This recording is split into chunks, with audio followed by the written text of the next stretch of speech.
Hey, shout out, folks. It's Bob the Old Rucker, and thanks for listening to Shout Out from the Pit. Just a few admin notes before we launch into our show. First, thanks for the great feedback. We really didn't know what would happen when we launched, and to hear the wonderful things y'all have to say is truly a blessing. It keeps Redbeard and I motivated knowing we're doing something positive. Now, reminders, we're always looking for folks to share their experience, strength, and hope. So if you've overcome something and have a toolbox that can provide others with hope to overcome their challenges, let us know. Check out shoutoutfromthepit.com and briefly share your story under our contact tab. Redbeard or I will reach out to you for a chat and talk about doing a show. Also, we're going to be launching 1-minute epiphanies. You know how you get those crazy, awesome thoughts like on the trail, in the shower, during meditation, or even during church worship, and you just want to shout it out from the mountaintop? Well, you can do that with us in one or both of two ways. On the website, there's an unmonitored phone number. You have about 90 seconds to share your epiphany with us, and Redbeard will work his magic. Or you can leave your thoughts under the contact tab, and one of us will read it on the show.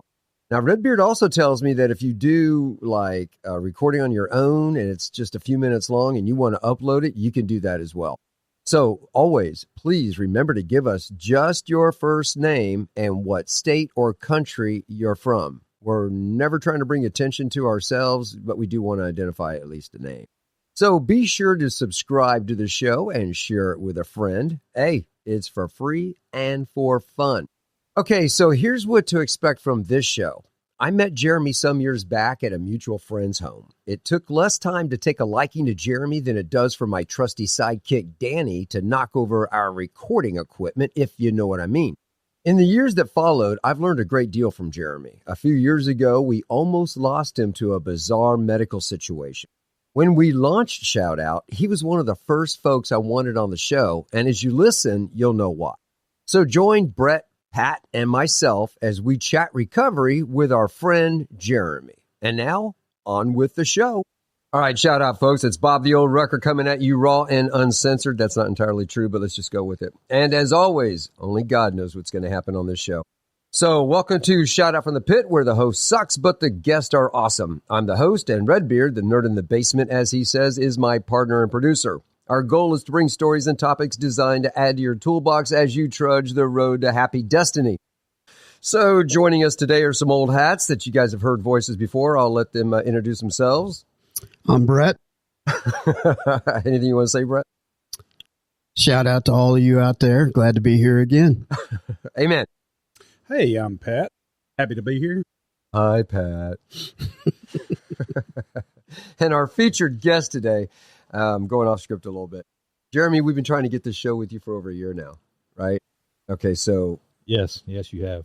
I am so grateful that you finally were able to make time to come out. I not for nothing, we're going to discuss some of the distractions that have come on in your life, but I'm blessed. I've heard you tell your story a couple times, and every time you tell it, I am just amazed that you are not only sober, but you're alive. You know, it's just amazing. I first met you, I think about 8 years ago at Ralph's house. We've talked about Ralph's been on the show. Yeah. And you know, and right away you're one of those guys, you know, not everybody has, Pat doesn't have it, where you can bond with right away. You know, Pat and Brett, they're not like that, but you are. Right away, you know, you just have such a good, open demeanor about you. You're very comfortable.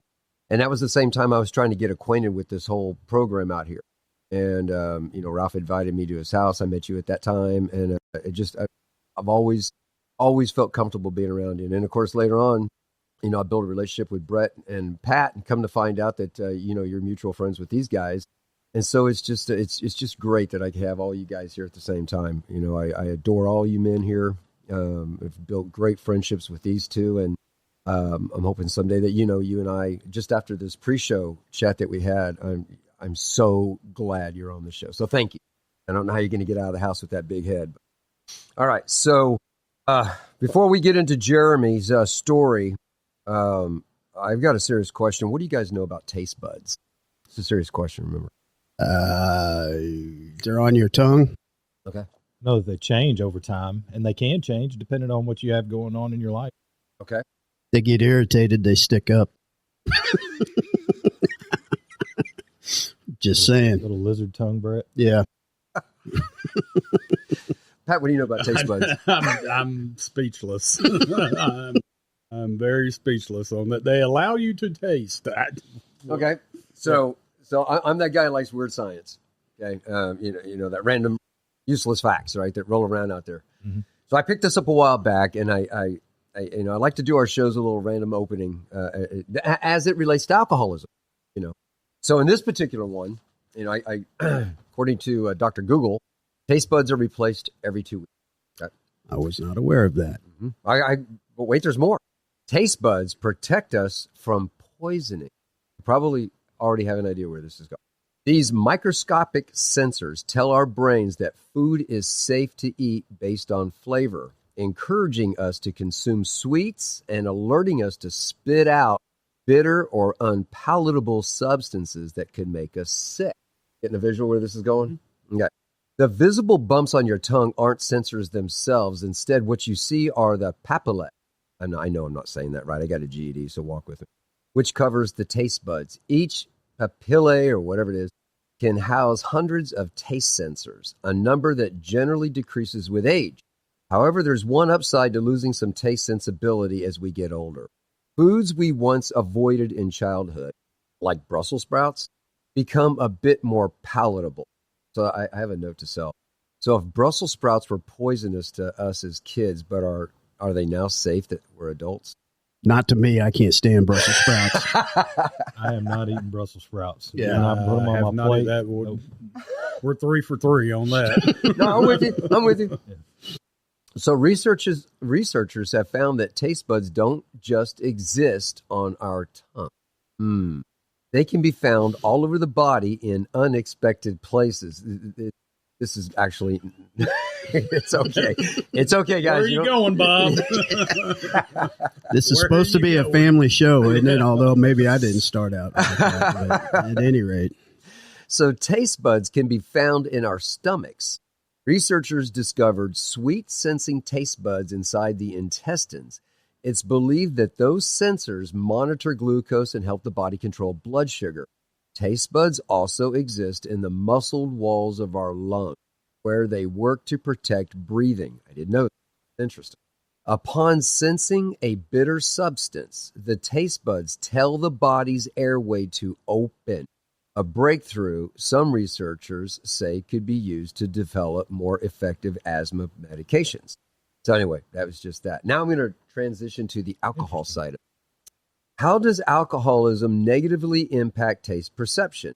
By causing a diminished sense of taste, particularly for sweetness, and potentially affecting food preferences. This is thought to be due to alcohol-related damage to taste buds and potential zinc deficiency, leading to conditions like dysgeusia. I am saying that right. I just want you to know how smart I am. Yeah, okay. A distorted sense of taste, you know, the metallic, bitter, rancid taste is examples. Glossidemia, it's a burning sensation. Have you guys identified with this metallic taste or burning sensation in your tongue? Mm-hmm. This is alcohol. And hypogeusia, diminished taste, where food don't taste good anymore. All right, so taste bud genetics. Research suggests that genetic variations relate to taste perception, specifically for bitterness, might influence an individual's likelihood of consuming alcohol. This is what I thought was interesting. There is a gene taste bud. I mean, it has to be a taste bud, right, in our DNA, that gives people a predisposition to liking alcohol. People with a gene variation that dulls their taste buds to bitter flavors drink twice as much alcohol as those with more sensitive palates, which is strongly connected to early drinking behavior. You know, before I go on, at the convention we went to this past weekend, remember the one lady saying she had to plug her nose and then throw it down as fast as she could? It's the first thing that went through my mind, is because she needed it to get over her tongue and not smell it. And that's some people that there may be as I read this, there may be a gene that's in the taste bud that allows us to like alcohol. But in her case, she just had the regular gene and was trying to get past that. Drink past it. So people generally fall into 3 categories of taste. Super tasters have an acute sensitivity to bitter chemicals, while non-tasters only sense bitterness at higher concentration. Medium tasters, they fall in between and they're boring. Studies have shown that non-tasters find alcohol, such as whiskey, wine, or beer, more pleasing and sweet than super tasters. There is also evidence that alcoholics and their relatives are more likely to be non-tasters. I think that's a given. It is well known that there are genetic influences on alcoholism. Taste appears to be a clear factor. One researcher said, taste is usually the primary reason kids give for not using alcohol. Whether the genetic differences that underlie sensitivity to bitter taste contribute to early experimentation with alcohol is an important area for future research. So you all have been educated. But it does kind of make you wonder, though, because, it wasn't like I immediately loved the taste of alcohol when I first started drinking it as a kid, but the effect was such that that's what got me to be able to continue to drink, obviously, till I kind of acquired a taste for the various alcohols. So I don't know. Interesting. Mm-hmm. So I think whenever I think about what you read, so I like things that are extremely sour that most people cannot stand to put in their mouth. My grandson is the exact same way. And he and I put those things, we'll eat these extremely sour candy and we'll make these weird faces like it's really, really sour. And we both know, I know that it's not really that sour to me, but like Sherry, she can't eat. His mother doesn't eat. Better keep an eye on that one. That's exactly what was going through my mind when you were reading that. Better keep an eye on that one. Now, you just had another grandchild. Didn't I see that over the weekend? Not yet. No, that was actually that little girl is Ty and Kathy's daughter, who are members of my home group, and I didn't realize that. We kind of take turns all holding her and loving on her, and she's kind of just been the adopted granddaughter of a lot of people in that group, and gets loved on by a lot of people. But I've got a granddaughter that's she's a year and a half, and my son's wife is currently pregnant, grandchild number 4 that'll be due in December or January. Wow. Yeah, pretty awesome. Well, you just heard our speaker without introduction, because I did a poor job because the host sucks. Jeremy, so we're going to just kind of, we never know where the show's going to go, guys. So, I mean, the pre-show, I wish we would have been recording that because that was some cool stuff. And maybe some of it will come back up because I definitely want to hear about the dog. But, and so, Jeremy, give us a snapshot of who you are today, and you'll see where we're going, obviously, because we're going to talk about where you're at today and how you got there. So, who are you today? I mean, if you were to give yourself the nickel tour, the Reader's Digest version of who Jeremy is today. So today, I guess, I think I would just tell you that Jeremy is a guy who loves his family more than anything else, wants to be the best example of a father and a grandfather that I can possibly be.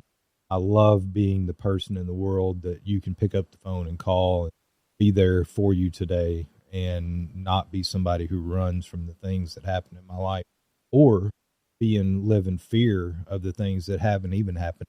And so I think that's probably the best description I could give you of Jeremy today. I want to love people where they're at and not judge them for who they were. That's the Bob Show, man. Jump in. I can't follow that. I mean, I think that's, from what I know of you, Jeremy, that's it in a nutshell. So, absolutely. So, I had the privilege of trying to introduce Jeremy at a conference, and that night before, I had it all laid out. And how do you introduce a guy that really doesn't need an introduction to our program, in this area? But some of the things that I was going to say, you love your family. I see that. You love the program that we work. You love the fellowship of the people of the program that we work. That pretty much, as you just said, that sums you up. And it's made my journey so much easier coming in contact with a person such as Jeremy or a Bob or a Brett. So I don't, I started off this with, I didn't give you a proper introduction, Jeremy, and I just want to apologize for that because it's weighed on me for months.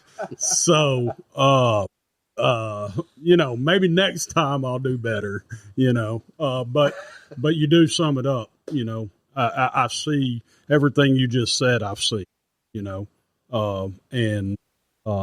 you are somebody that people can call on, so thank you. Thank you, Pat. Yeah, like they say, man, the first thing that is said after your name is spoken, entirely up to you. And whenever we hear, my son and I were just talking about this here recently. He's like, Dad, people that love you or hate you. But, that latter part doesn't apply to you. I mean, every you mentioned Jeremy, it's just good things come out. So I want to be like you when I grow up, working on it. Well, Bob, we can all get there at some point in time. I'm still working on humility every now and then. Oh, that's my line, brother. That is me. Yep. So you and Pat, when did y'all find out that you were Marine? So here, let me take you back to 2019-ish. Okay. And I don't know if Jeremy knows this, but I came to Bridging the Gap. My first time that I wanted to, try this deal, which wasn't really a try. I came to your group, and I don't remember meeting you, but I remember you and your wife. And I met who, I don't like doing this because I can't say names and I want to say names. And anyways, a guy that's really, what would you say? Yeah. A guy that guides you down your path. I met him. And he mentioned I one night that I was there, I wore a United States Marine sweatshirt, and he came up and he was like, "Hey, I'm so and so. You're a Marine." Yeah, we got a couple Marines in this group. Fast forward a couple years because that didn't pan out. I met you at Ralph's, and I remember us talking, and the bond was there. I'd heard about you, and one of the guys that I get to run around with quite often, really mentioned you a lot. You need to talk to this guy. You need to talk, and here you are, in the living room, where I'm at. And I think over the course of time, we started talking and figured out, hey, we got a lot of common. One being that we're Marines, So that's my backstory. I don't know if you can. Yeah, so you're correct. I don't remember you coming to Bridging the Gap in 2019, but where I do remember meeting you for the first time was at Ralph's house the Sunday morning, 12 and 12. We're sitting there and, somebody had said, "Hey, Pat, was in the Marine Corps." And you and I started talking, and you and I have had this conversation. I think we had this conversation at breakfast just a couple weeks ago. Yeah. That I don't know how it is in the Army, but in the Marine Corps, when you sit down with another Marine, a fellow Marine, it is just an instantaneous bond.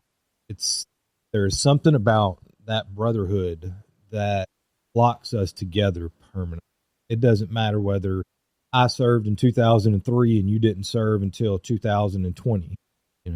There's just something about it that when we start talking, it's like alcoholics is the best way that I could describe it for the listeners out there that are alcoholics. Yeah. When we start talking as Marines, we speak the same way.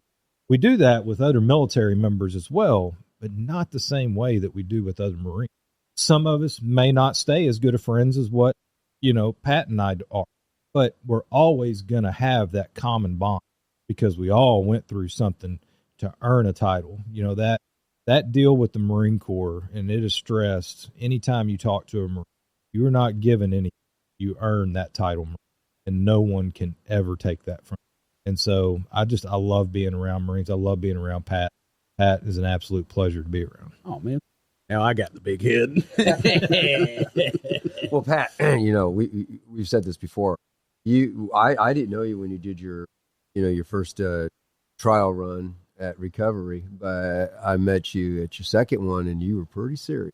So when I say serious, man, I didn't even know that you were working with a service sponsor until one day, just random chat we had, and then you told me it was Jeremy. I was like, well, doggone, you were already up to your neck in service work. And I'm like, when do you have time to do that? Doesn't matter when you do. You're doing the deal, man. So I mean, you're making Brett and I run. We're older than you, man. Slow Keep down. up. Let's go. Spoken like a true Marine, right? Get in the truck. Right. You know? Absolutely. Go ahead, Bob. When did you guys find out that in our pre-chat over dinner, we found that you guys deployed like almost literally a day apart of each other to virtually the same area? When did you guys find that? Did you already know that? I didn't. No, that was, but everybody deployed around that time. I think, when looking back at that whole situation of deployment, they wanted to give us one last thing, and that was the Super Bowl for me, Yeah. And literally the Super Bowl ended and we were on a slow bus up to catch a flight. It happened that quick. But I think during that time, the way I remember it, my unit, as far as the artillery was concerned, was one of the last units to get sent out. So it was a blessing, man. We had one last hoorah without the drinking, which sucked because they told us we couldn't drink because we might be leaving, and no shit, we left. It was that quick. But we really didn't get much warning at that. Hey, we're going. Yeah. And I didn't know that. I knew that we were in country at the same time because of conversations that we've had, but I didn't know that we deployed into country right at that same time. I can tell you the only way that I ever remember exactly whenever I got to Kuwait was I can go back and look. The Space Shuttle Columbia exploded on a Saturday. I left for Kuwait on that Sunday morning. And so that's how I remember exactly the day that I flew out, which, if I remember correctly, was the first Sunday in February of 2000. Pat, can you kill that light next to you? So we're going to go back to early beginnings, pre-throwback. And are you from Arkansas? I am. Okay.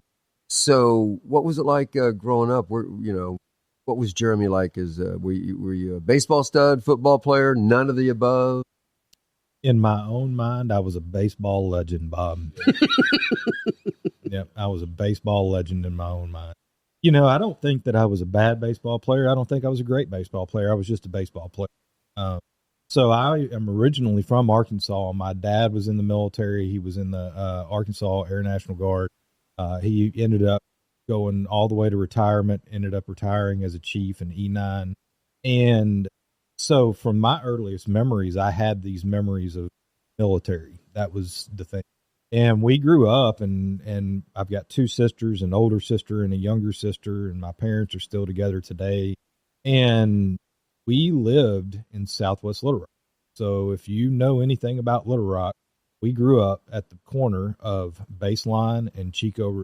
In the early 80s and the late 70s, that was not a bad place to be. But as the 80s started going on, there were a lot of things that started happening. There was an apartment complex 2 roads over.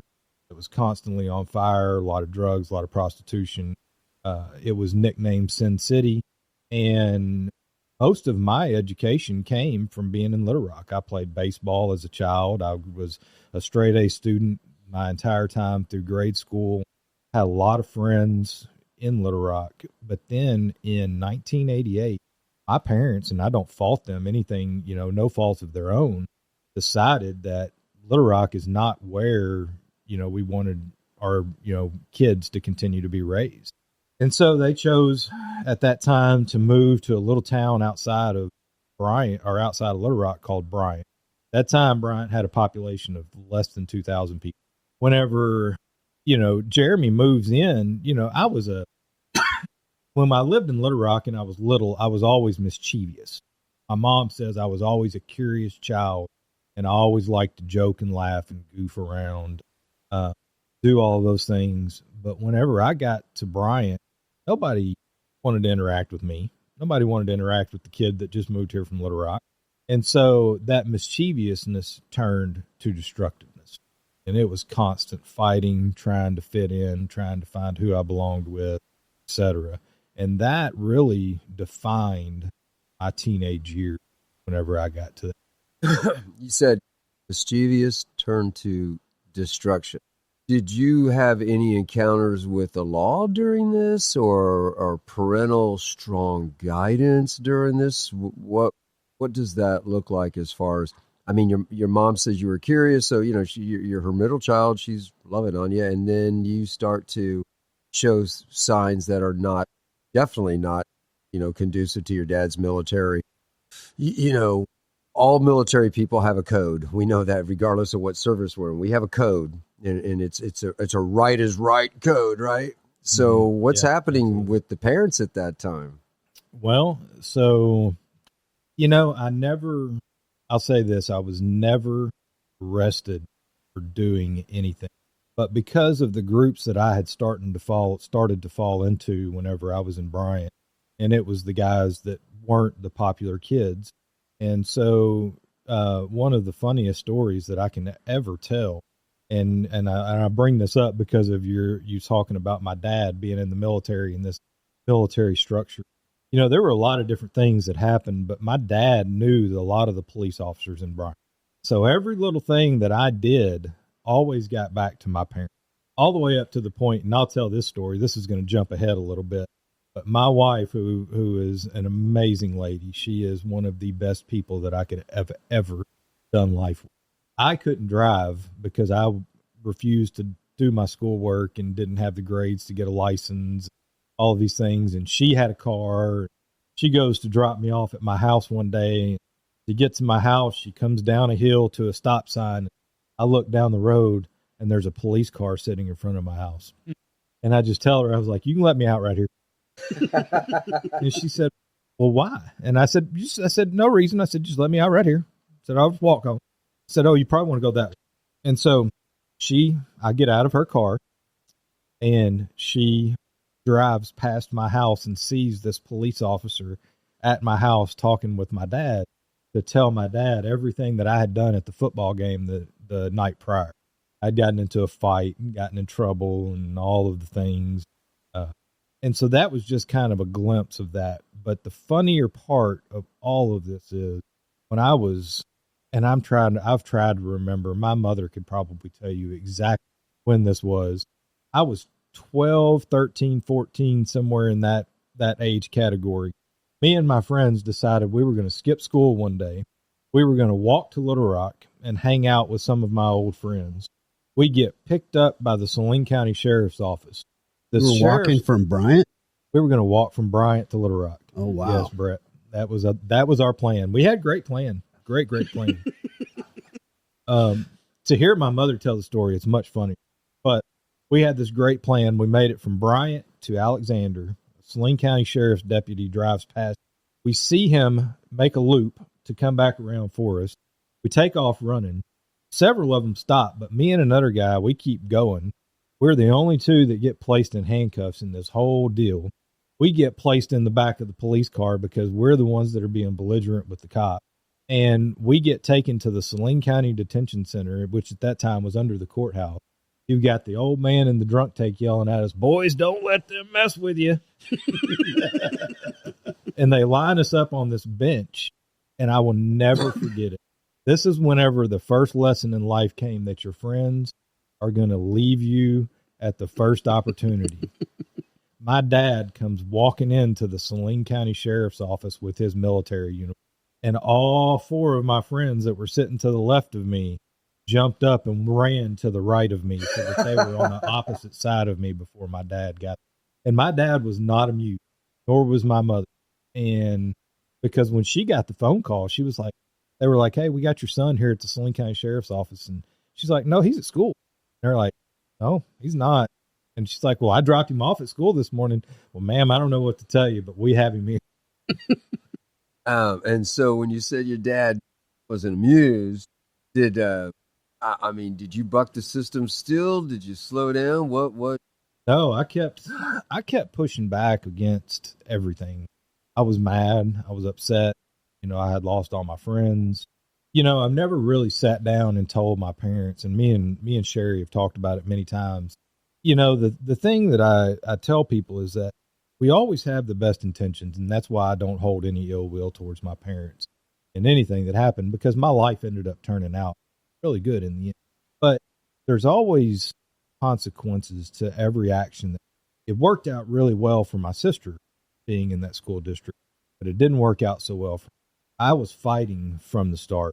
Like, I was never accepted in that school. I fought every year with people just to be accepted.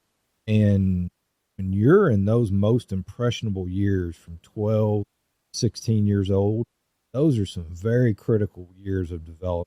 And I know now that those are very critical years for development of brain, mental development. And whenever you feel like an outcast, that's what your mind's going to tell you are from that point going forward. And I think that developed this idea that I was an outcast and I would never fit, to the point in now, like, we laugh at what the joke that, the guy shared at the conference this past weekend about, they're going to know you don't belong here. But I feel that to every bit of my core. Like, every AA meeting that I walk into, I can have been at that meeting for years, and I still, when I walk in and when I open my mouth to share, there's this little voice inside of me that says, you don't belong here. They gonna find out you're not really. And it's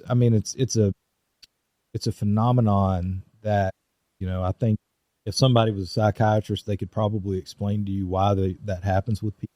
But it's just something that, it happened in my life, and I think it set the current path for the way that I would spend the rest of my, teenage years and adult life. On that thought, well, I don't know if there's a clinical study done on it, but of all the shows that we've done, all the people that insecurities run rampant with people in general. I mean, people have insecurities, right? People like us, we get insecurities, but then we get stunted. Our growth gets stunted because we introduce illicits to it. And so, you guys have been in the Marines. You went to college, Brett. There's people like us out there, but one day they just say, "Hey, I'm done. I'm done with the illicits. School's out, license session. It's time for me to, grow up and be a man." But people like us, we never leave the party, and so our insecurities carry with us, strongly through life until our journey of being an active user comes to an abrupt end or tapers off. And then, this journey takes us back to our indirectly takes us back to when our growth was stunted, and we start to, we grew as men. We accomplished things as men. We went to college, go to the Marines, Army, or whatever we did. We accomplished stuff, but we still have that emotional stunted growth until, men that have come before us and went through their own trials, and they pull us aside, and our real journey starts to begin, right? When did you start? When were you introduced to alcohol? Was that your thing? Was just alcohol at the time, or at the time? Yeah. So the first time, what I point to, I know that there were times prior to this that alcohol had kind of come into play, but what I point to as being that first time was I was 16 years old. Me and my cousin in my bedroom. We had gotten his brother to go get us a bottle of Jack Daniel's Green Label, and neither of us had really drank. And so now here we are, two 16-year-olds with a fifth of liquor, and we start drinking this liquor. And here's what I remember about it. And I think it's important that I tell people, because for a lot of people, alcohol makes them stronger, faster, funnier, better looking, more of a man. It didn't make me any of those. It made me sicker than I had ever been in my entire life. But the one thing that I knew when I got done, I wanted to do that again. There was some sort of effect that I can't tell you today what that effect was, but I knew that I was going to do that again as soon as I could. Did your taste buds have anything to do with this? Well, I mean, the fact that I can eat a lot of sour candy may have something to do with that. When you say you were wanting to do it again, Jeremy, when did you, not date-wise, but period-wise, did you get to partake regularly, or was it opportunity? What did that look like? And at the same time, while that's happening, what's going on with your girlfriend, which you ended up marrying? What's going on with her and the family, the school? Is this alcohol affecting anything at all? Your sports? I'm just curious what that snapshot looks like. Yeah, so up until that point, I had still played sports. I still played baseball. I was still an active member of that team, and did all of those things. As my drinking and drug use, as drugs started to come into my story at that point, because what I found was being in that environment, in that town where nobody really wanted to be around me. If I was drinking and doing drugs, and you were drinking and doing drugs, and we liked each other and we wanted to be around each other, and all of a sudden now I found this common bond with people that I otherwise didn't like. And so the alcohol did absolutely start affecting those things. One of the things that I, and I'll say her name on here, Sherry, and I, when we started dating, she had asked me I remember this vividly. She asked me one night, she was like, "Hey, don't go to this party." She was at work, and I show back up. I've driven up there after I've been at this party, and I am so drunk out of my mind that the only reason why I remember this is because her telling me. Her best friend comes out because she refuses to come out and talk to me. And I am calling her best friend her name, like, go back in there and tell her, and I am drunk out of my mind. And she's like, "I do not want anything to do with this." And we ended up, before we, while we were dating, we broke up during that period of time. She didn't want anything to do with it. She had a child, and that was her number one priority, that child, but not me. I mean, I wanted to party and have a good time. I mean, we, no matter what the consequence was, coach would tell us, "If I catch y'all drinking, you're off the baseball team." What did we do? We would go drink. There was no consequence big enough at that point. Jeremy, you said she had a child. Was that your child? It was not. Okay. It was not. Okay. Just, and the reason I ask is that my follow-up question was going to be, did you not acknowledge your child? Okay. So I didn't know that. Okay. When did you, so I get it. You're 16. What are you, a sophomore, junior in high school? Sophomore. Yeah. Okay. So you're in our common vernacular, you're off the reservation. So how did you go from this rowdiness, whatever we want to call it, to where you got out of school? You didn't join the Marines right out of school. You were a little bit older, right? No, I did. Oh, you did join the Marines right out of school. Mm-hmm. So did you have a police record or something you had to work through, or? No. So I had continued getting in trouble with the police, with school, with my girlfriend, with my parents, and whether that was, being picked up by the police whenever I was supposed to be at school and I'm driving around, or, getting into fights, doing things with drugs. And I knew that I wanted to go in the military. Sherry and I were back dating again at that particular point in time. And I told, so I refer to that child as my son. I've been in his life since he was 3 months old. Mm. And I will always consider him, my blood son. And I went through the process, legally adopting him whenever he was 5 years old, I believe. And so, for all intents and purposes, his birth certificate has my name on it, everything. And so I knew that I wanted to be with Sherry. I knew that I wanted to be with Deb, who's my son. And I knew that I wanted to go in the military, but I was selling some drugs. I was doing drugs. I was drinking a lot. I was doing everything I could to be as destructive as I possibly could.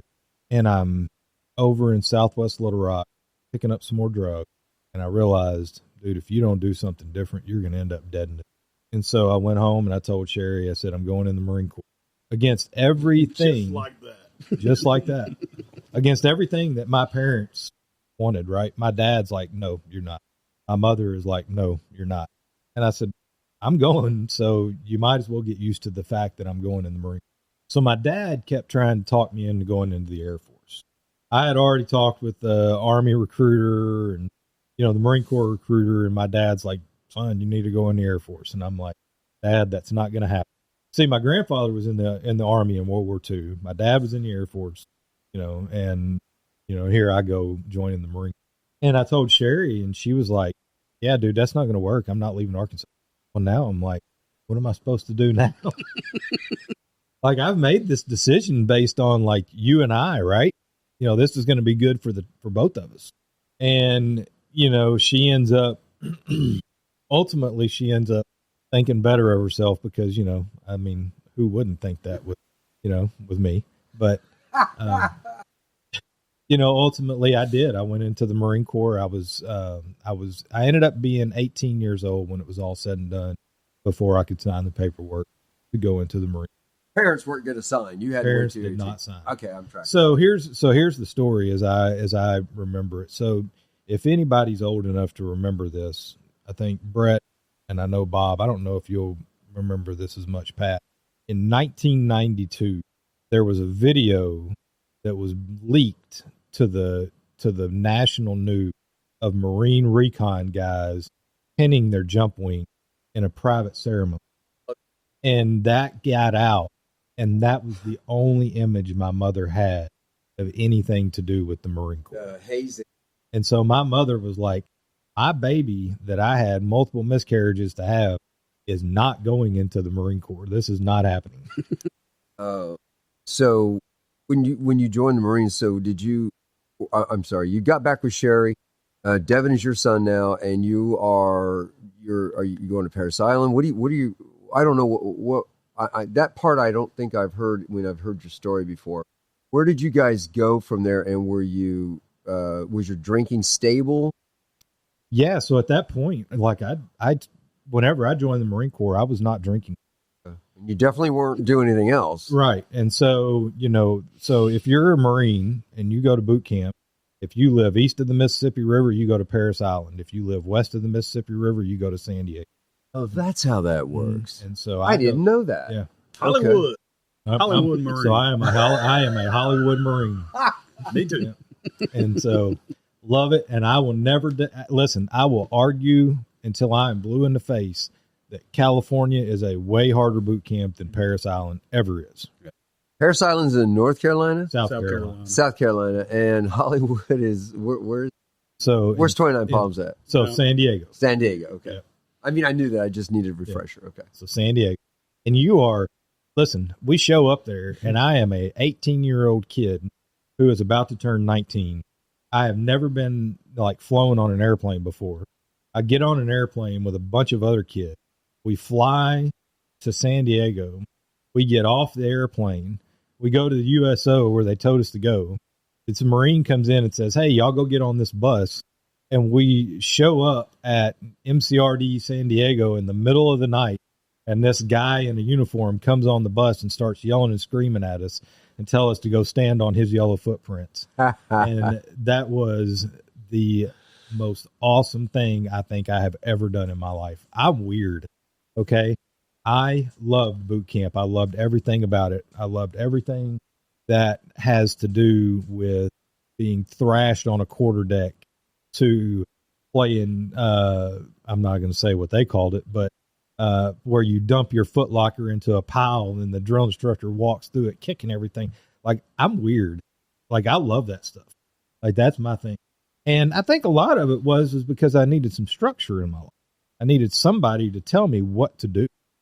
And so, yeah, I mean, through the process of going to boot camp, didn't drink, went through, MCT, which is Marine Combat Training, didn't really drink, end up going to my MOS school, a lot of drinking involved in that, to the point, to where like we were drinking, somebody comes up with a good idea to go steal a test. A bunch of us almost get kicked out.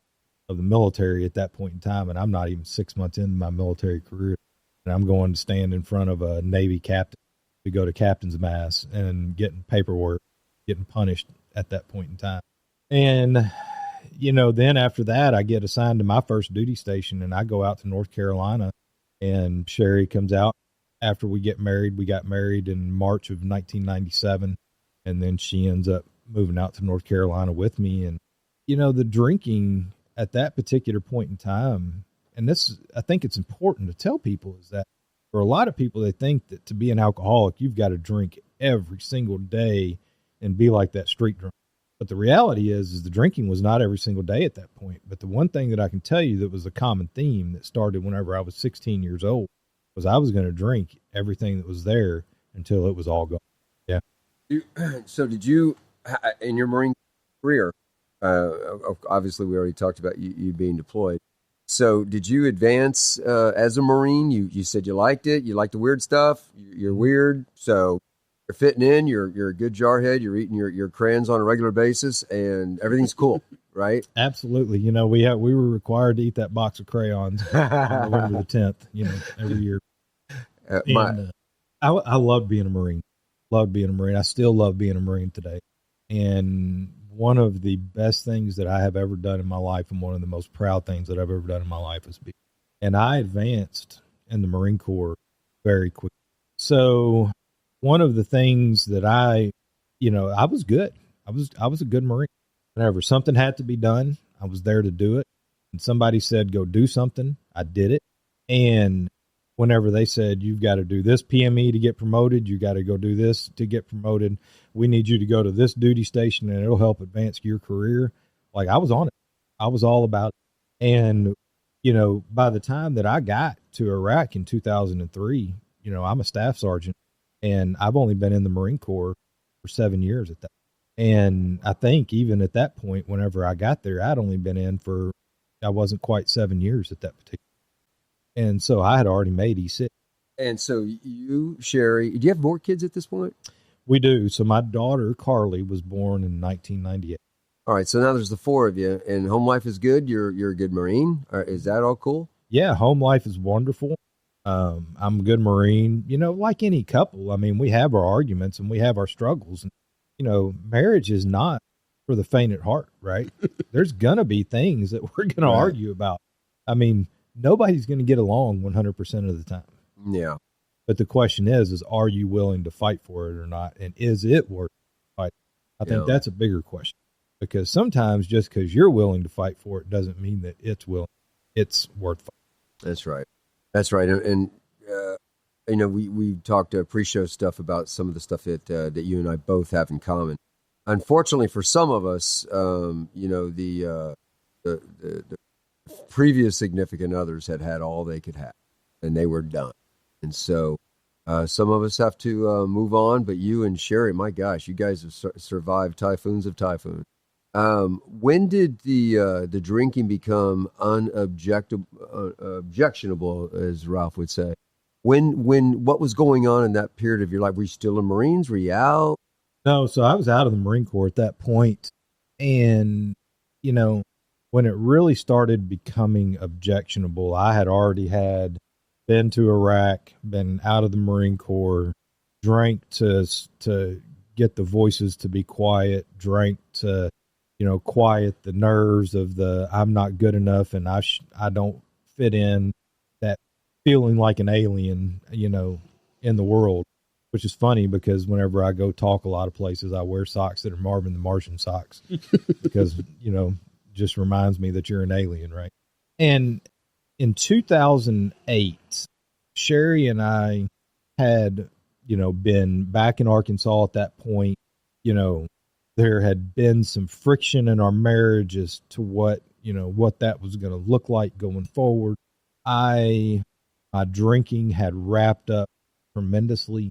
Sherry comes to me in 2008, and this is whenever the drinking really got objectionable. In 2008, she comes to me, and we're sitting there eating dinner across the table and at our favorite, inland seafood restaurant, Red Lobster. It's like where an adult can be an adult. And she just looks at me and she says, Jeremy, something's got to change or something's going to change. And she's talking about the way that I'm drinking, the way that I'm acting, and all of the things that are going on in my life. And like any good alcoholic, I'm like, you got it, babe. And I quit smoking. I quit drinking. And for 30 days, like, man, things are good. I'm a little grouchy, a little grumpy, but I'm not drinking. I'm not smoking. And again, like any good alcoholic, I'm going to find that one thing that's going to give me permission to go back and drink again. And I found that one thing. And I thought, well, I'm going to show her. I go to work that morning. And when I left work, I picked up a fifth of Southern Comfort and a pack of cigarettes. And I went home that night and I drank that fifth of Southern Comfort and I smoked that pack of cigarettes. And I woke up the next morning and I felt like hammered dog. The only thing that I showed anybody that Jeremy still cannot drink successfully. Now, at this point, I still don't accept the fact that I'm an alcoholic or that I have anything wrong with the way that I'm drinking. But I started drinking again, and the drinking never stopped. Now, I do recall, I don't want to lead the witness here, but I do recall some of your dog. I mean, you can't even make up some of this stuff. So tell us, I know this is so sad. It's really sad, but Jeremy, it's funny. So you can't even make this stuff up, you know? So tell us how, this progressed to the point where the dog switched sides. Oh, okay. So I had an American Bulldog, and this dog weighed 130-ish pounds. Wanted this dog desperately. We go to look at these dogs. I should have known when we picked out the dog. Like, I'm playing with all these different dogs, and Sherry's sitting on the ground, and one of them crawls around behind her and gets up into her coat. And she's like, oh, well, that's the one. So by this point, I have been drinking daily from 2009 forward. We've got a big American Bulldog. He's 130 pounds. I say that he is my dog. He sits in my lap in my chair while I'm sitting there drinking, getting drunk every single night. This dog's just hanging out in my lap. I go outside to smoke a cigarette. Dog goes with me. Sherry and I end up into a fight, and all over things that I did while I was drinking. And she thought it would be a good idea to close the bedroom door because she didn't want me to go get in the truck and drive. I walked towards the door, which was near where she was at, and it was not my dog, I've come to find out. And it is funny. So not my dog ends up lunging at me, and I remember it. Like, I remember this dog coming. And that, I'm going to tell you, listen, that dog bit me on the front of my body in every place imaginable that you could think. And when I mean everywhere, I mean everywhere. Like, that was not a part of your dinner, buddy. Oh. Yeah. And he did, man. And he did. And so I ended up driving drunk to the emergency room because here I am tore up with my leg open. And I show up there, and the first thing the lady asked is said, here's the other part of this story. I wasn't mad at the dog, but I'm actually a very angry, violent person when I'm drinking, but I'm not mad at the dog. So I called the emergency room ahead of time, and I said, hey, if somebody comes in from a dog bite, do y'all call animal service? And the lady's like, no.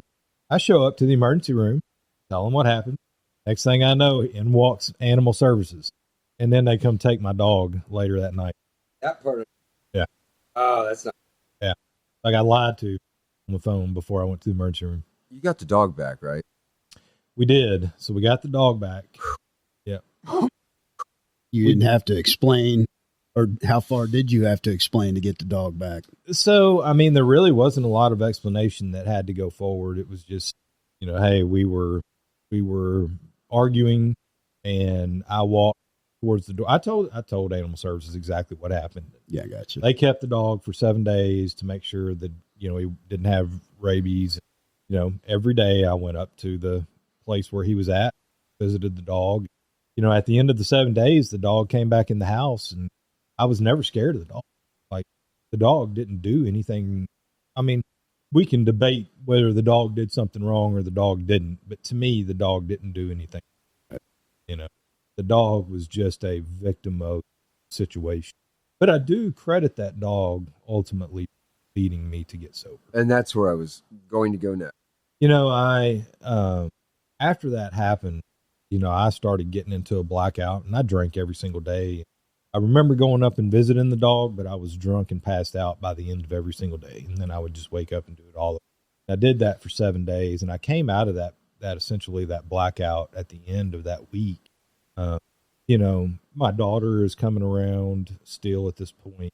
My son is coming around, and my son shows up. This was on a Friday, and my son shows up at the house with his fiance, and he just looks at me and he says, "Dad, what is wrong with you?" And I had heard that so many times in my life. You know, I'd heard my daughter had said it, my dad had said it, my mother had said it, my wife had said it, other people had said it. You know, what's wrong with you? You know, I think, you know, I'd shared with people before that, you know, by the time I get to Alcoholics Anonymous, I would walk over people. I walked over my daughter, you know, whenever I was drinking, you know, put her in an institution because she was messing up my good time. But when that dog hit me, there was a realization that came over me that, Jeremy, there's something wrong. Like, what is so defective inside you that you cannot stop drinking? And when my son asked me that question, I just looked at him and I said, "Son, I don't know." And I picked up the phone, and, you know, my friend that had gotten sober the year before, I called him and I said, "Man," I said, "I can't stop drinking. I will not call myself an alcoholic. I will tell you that. I refuse to call myself an alcoholic, because an alcoholic is the guy that doesn't have a house, doesn't have a job, continues to get picked up by the police." You know, that's my idea of what an alcoholic is. It's not a guy like me who still, for the most part, goes to work every single day, even though I'm drinking and drugging at work. You know, I've still got a car. I've still got a house. I've still got a wife. I've still got, you know, all these things. So I can't be an alcoholic. Just can't be.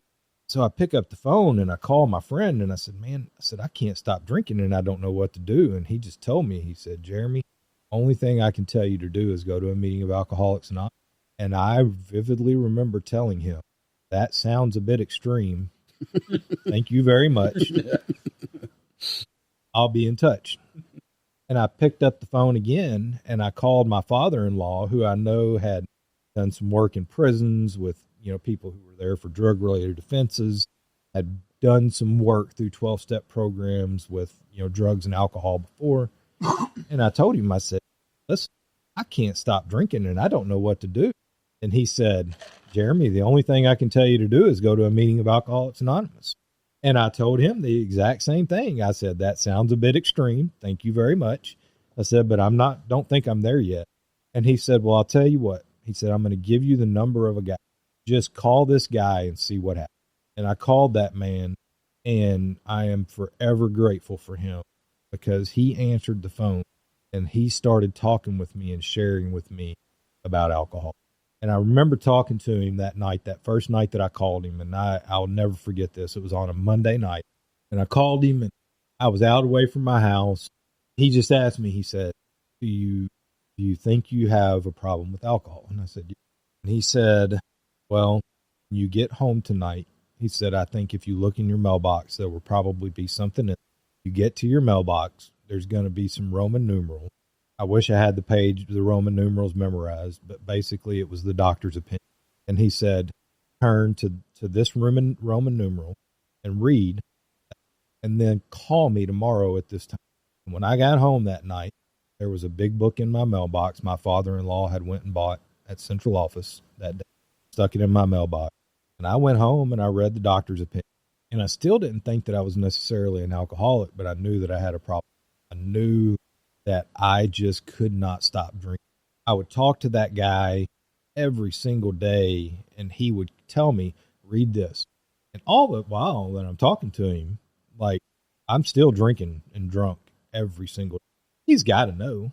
I mean, we know whenever somebody calls us on the phone, you know, y'all have all been sober long enough to talk to somebody on the phone. You know when they're drinking and when, you know. But I'm forever grateful for him, and I'm forever grateful for what he shared to that. We're going to come back to this, Jeremy. I think let's take a small restroom break, and then we'll come back. All right, guys? All right, so before we come back to the guy that that kind of got you going in the show here, or got you on your journey. In the pre-show, we were talking about your dog, and let's cut to that because I don't want to miss any of these funnies. That was a good story. So this is the other dog. This is the other dog. Yeah, this is the other dog. Oh, the other dog. That's right. The other, yeah, not the 130-pound put you in the hospital dog. Right.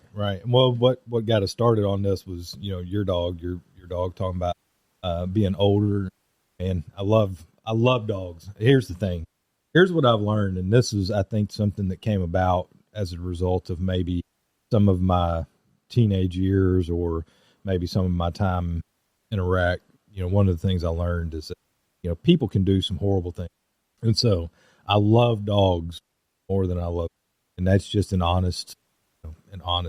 And so, we were talking about dogs aging, and, the dog that we have a 9-pound, half Chihuahua, half Yorkie. And, at 12 years old, he's ended up having, an intestinal surgery that, he's got this, diverticulitis type thing going on. He's had to be neutered because his prostate was swelling. He's had all of his teeth yanked out of his mouth. He can't see. He's got cataracts, and he cannot hold his bladder. And so he is, when you see him scurrying around the house back and forth, you better jump up and run to the door because he's going to go pee somewhere in the house. And it doesn't matter whether you just let him back in. Like, he can come right back into the house and he can do this. But anyway, the funniest part about this whole thing is you just heard all the stuff that this dog has had, especially later in life. But I named the dog Bear after Bear Grylls because when we went and picked this dog up, he was about 3 months old. He was covered in dirt, mud, and fleas. And I swear that he had to have come out of a puppy. And so Sherry was like, what do you want to name the dog? And I said, Bear. He's a survivor. We're going to name him Bear Grylls. And he survived. He has survived every part of the violent, vicious drinking in the house. Wow. He has survived the 130-pound American Bulldog. I mean, even to the point, he would pin the American Bulldog because when we got the American Bulldog, he was smaller than the 9-pound dog. What happened when the tables turned? And so, I mean, even after the American Bulldog, he'd already established dominance. He'd already established his dominance at that point. Absolutely. Yeah, absolutely. Absolutely. So what's the big dog's name? So the big dog name was Dozer. So he would run you over like a bulldozer. But not Bear. But not Bear. That's interesting. I mean, I've heard of, this scenario where the littler pup has established dominance, but then as age progresses, the other dog comes along and says, hey, move over, big dog's moving in, Yeah, no. No. When it came to food or anything else, that little dog maintained dominance. Wow. Okay, so we have a 4-pound Applehead, and she's a lot like Bear. She's her Constance. In fact, this just happened tonight. Just before you came over, I had taken her out. I brought her in. I sat her down, on the floor, and she peed. I'm like, I just took you outside, and she can't see, she can't hear, poor thing. So, but like you said, we love our dogs, man. Danny's, he's been on every show we've done. He's knocked over equipment or something, and it's just, you love your dog. He's a beautiful dog, man. I love him. Yeah, he obviously loves you. He's right there at your feet. Yeah. So, again, I don't want to miss this. We were talking at the break here. There's alcoholics, and then there's abusers. People that just get drunk.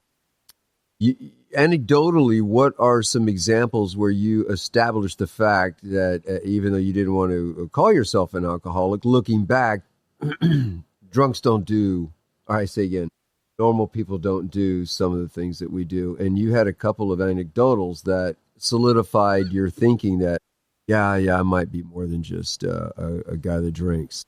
Yeah. I think one of the most, and this is, there was times where, oh man, this poor guy. I'm gonna tell you the story about the Mustang. A normal person, they go drive drunk. And if they end up hitting somebody, they may feel remorse for it.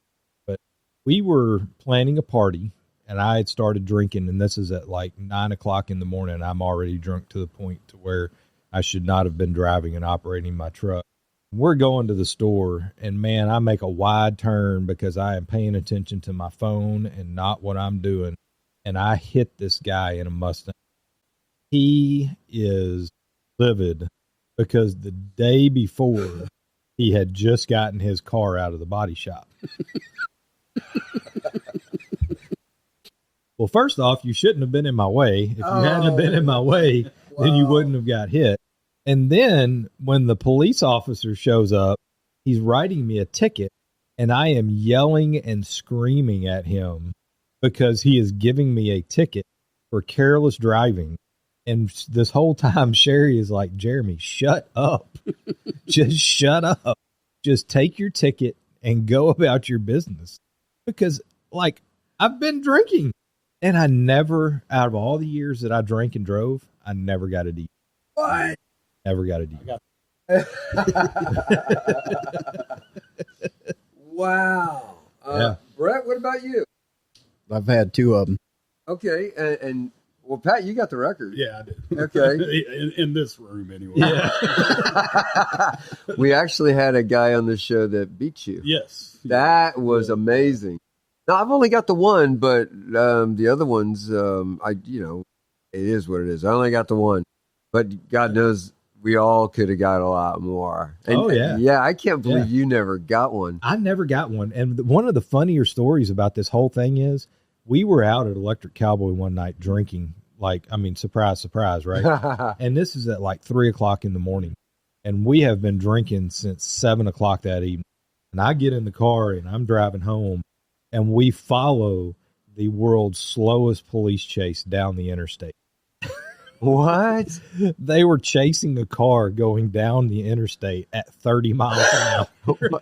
So the guy that they were chasing was pretty whacked? Or I guess. Yeah. And I'm looking at Sherry and I'm like, do I pass him? Do I stay behind him? I don't know what to do here in this situation. And she says, well, considering you've been drinking, you should probably stay behind them. Stay behind them. Yeah. Yes. Was it like O.J. Simpson or? It was a white car. I'll tell you that, Bob. Did you say it was a white Bronco? It was a white car. Oh, white car. Okay. Yeah. Wow. And so this fella is walking through the AA Big Book with you on, did you say a daily basis? Daily. So every day I would call him. And so I do want to back up. Sure. And I want to go back to, so this is all taking place in 2017. And the guy that I made that first phone call to that told me to go to AA, and this is another example of the level of alcoholism that I was in whenever I get to this point in my life.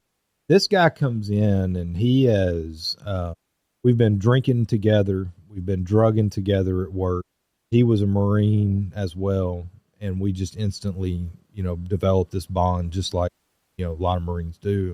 In 2016, we had talked a lot about, man, what is wrong with us that we think we have to like drink at work and drug at work and all this stuff. And maybe we just, this whole geographical thought process, right? Maybe we need to just go on a 30-day vacation out in the woods and just hike in the woods with no alcohol, just nothing but water, no cell service, no nothing, right? Well, in 2016, he goes out for a back surgery. He's hurt his back. And I have this day circled on the calendar when he's coming back to work because I know that there's a couple of things that are going to happen there. One, my friend is coming back to work, so we're going to do some drinking at work. Two, he's had back surgery, so he's going to have pain pills. Yeah, babe. And three, like, this is where Jeremy's life is about to get good again because I have been miserable at work for the last 30 days. And by gosh, why would anybody do this to me? And he shows back up to work on that Sunday. And I'm like, yes, buddy, here it is. Like, I've already got the little shooter bottles ready. I mean, we're ready to have a good time. He walks in the door and I said, hey, man, good to see you. You got the stuff? Like, I don't ask how this guy is. I don't care how his surgery went. I don't care about anything except for Jeremy getting his hands on those drugs. And he reaches in his pocket and he pulls out a coin and he tosses it to me, and I look at it, and it's a silver coin, and it's got the thine own self be true. And it's got on the other side, it's got this triangle that says unity, service, and recovery. And he says, Jeremy, I'm sober. And I tossed that coin back to him and I said, good for you. Did you bring me the drugs? I didn't care. I didn't care whether you're sober. Good for you. But what about me? Yeah. Like, I could care less about you and your feelings. We got to talk about Jeremy and his feelings, you know. And, you know, but what that did was that when I needed to make a phone call on that Friday when my son asked me that question, he was the first person I called.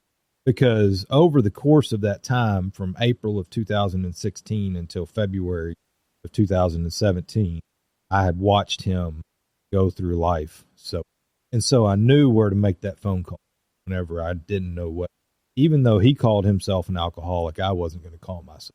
Even though that guy on the phone called himself an alcoholic, I wasn't going to call myself an alcoholic. I kept talking with that guy on the phone, and we went and met and had coffee and a couple of discussions. You know, he would tell me, he was like, hey, you know, there's a convention. This was, you know, early on in February. Hey, well, there's a convention coming up here at the, you know, hotel, you know, this weekend. You know, it's called Winter Holiday. There's going to be a bunch of alcoholics and drunks there. You know, you and your wife should go.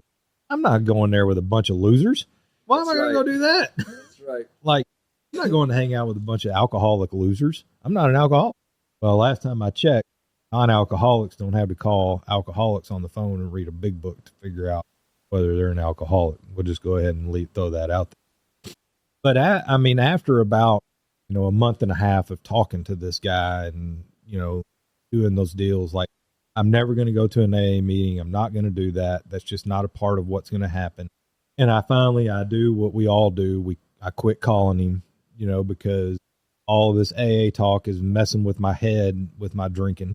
And in March, and my daughter, who I had run out of my life at that point, comes around one night. Sherry's gone out of town, and I've got to go pick her up in a couple of days. And I've been staying so drunk while she's gone. I'm not sure that I'm going to be able to make it to the airport to pick her up. I'm not sure how this is going to happen. And my daughter comes over, and she just looks at me, and she's like, Dad, what are you going to do? And I said, well, sweetie, I think there's a meeting of Alcoholics Anonymous in town here. I think I'm going to go. And there's a couple of things that I want to share about that first experience with walking into a meeting of Alcoholics Anonymous. A lot of it's really funny, and a lot of it's not so funny. You know, the funnier parts, I think, are the fact that whenever I drove there, you know, I'm still smoking cigarettes at the time. I'm still drinking. I've been drinking that day. I drive back and forth in front of that meeting place 6 times smoking cigarettes before I decide whether I'm going to turn in the parking lot and actually go in. I finally pull in there and I go in this place and I sit down, and they've got these old theater seats up against the wall, kind of this, you know, off to the side section. I go and I sit in those old theater seats, and I refuse to say that I'm an alcoholic. It's a closed meeting. They don't make me say that I'm an alcoholic. They don't ask me and question me as to whether I'm an alcoholic. They just have their meeting. And even though whenever I'm sitting in this meeting and I'm listening to these people share, and I am sitting over there on my cloud of judgment, and I'm thinking to myself, you poor, pitiful people. If I drank like you, I would hate myself too, and I would drink also.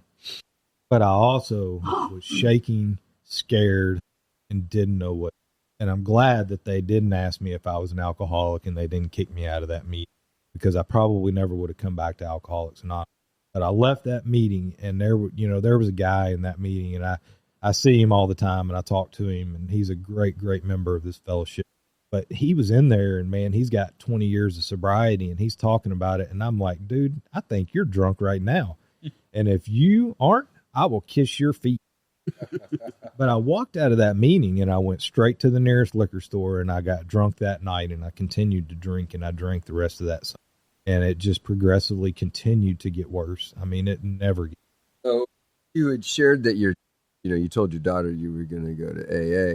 So you had started to build a relationship with her again, even after the institutionalization, the thing you put her through? Kind of. So she was willing to come around. She had already moved out of the house at that point. You know, she had, in 2016, my drinking had progressed. I had been in a fight with her boyfriend. She had gone to school. She had, been in verbal fights with my wife. Doors had been kicked in the house. She goes to school and tells the school counselor that, my parents are alcoholics and they're, my mother is hitting what she ended up saying. So school counselor does exactly what the school counselor should do, contacts, DHS, opens a case. DHS worker goes, and we have to go to the school and talk with the counselor. DHS worker goes to the school and talks with my daughter. DHS worker comes out to our house and talks with us. We put on our best forward face. The DHS worker looks at us and says, I told your daughter that, and mind you, this is a 16 and 17-year-old that just wants her parents. Very painful thing to share about. But I think anybody that suffers from alcoholism can relate to how we feel whenever we treat people this way. DHS worker looked at me and my wife and said, I think the best thing y'all can do is go place her in an institution and let her learn how to act. And I can promise you, sitting here sober today, that if I was sober at that point in time, I'd have told that lady, kiss my ass and get the fuck out of my. I don't like to curse a lot. That's exactly what I would have said.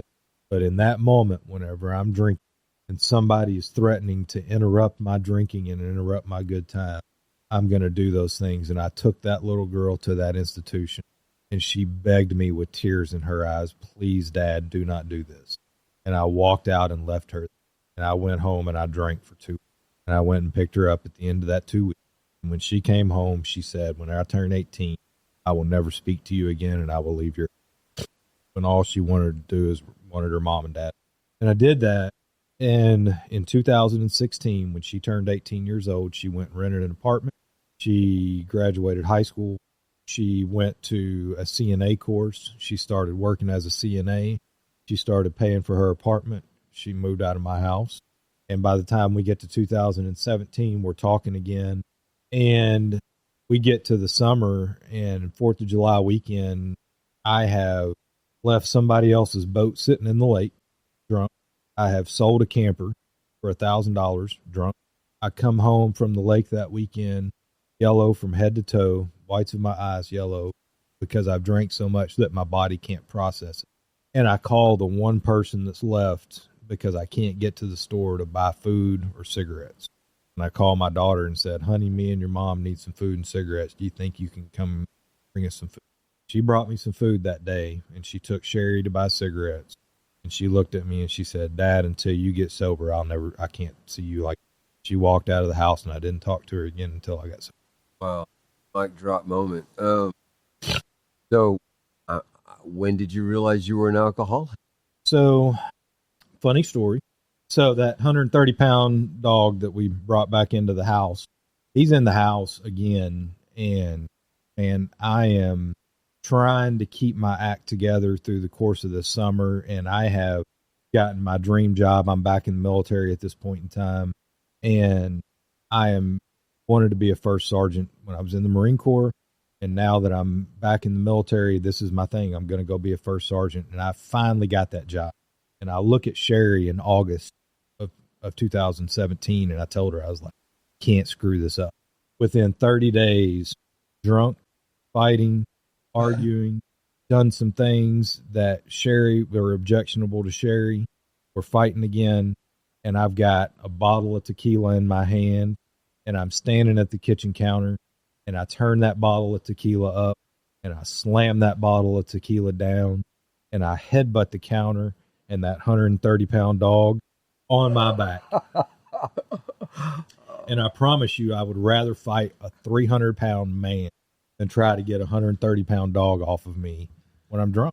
And now I've got the front of me has been tore up by this dog, and now the back of me has been torn up by this dog. Jeremy, I can tell you're not picky.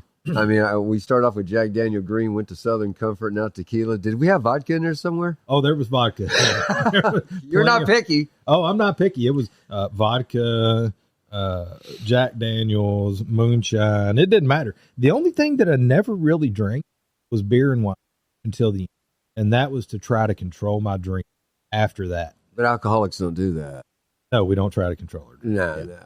But, there is a part in the book, that talks more about alcoholism. About, all the different ways that we try to control our drinking, every one of those. Like if I would have read that first in 2017, I probably would have been like, yeah, maybe I am an alcoholic.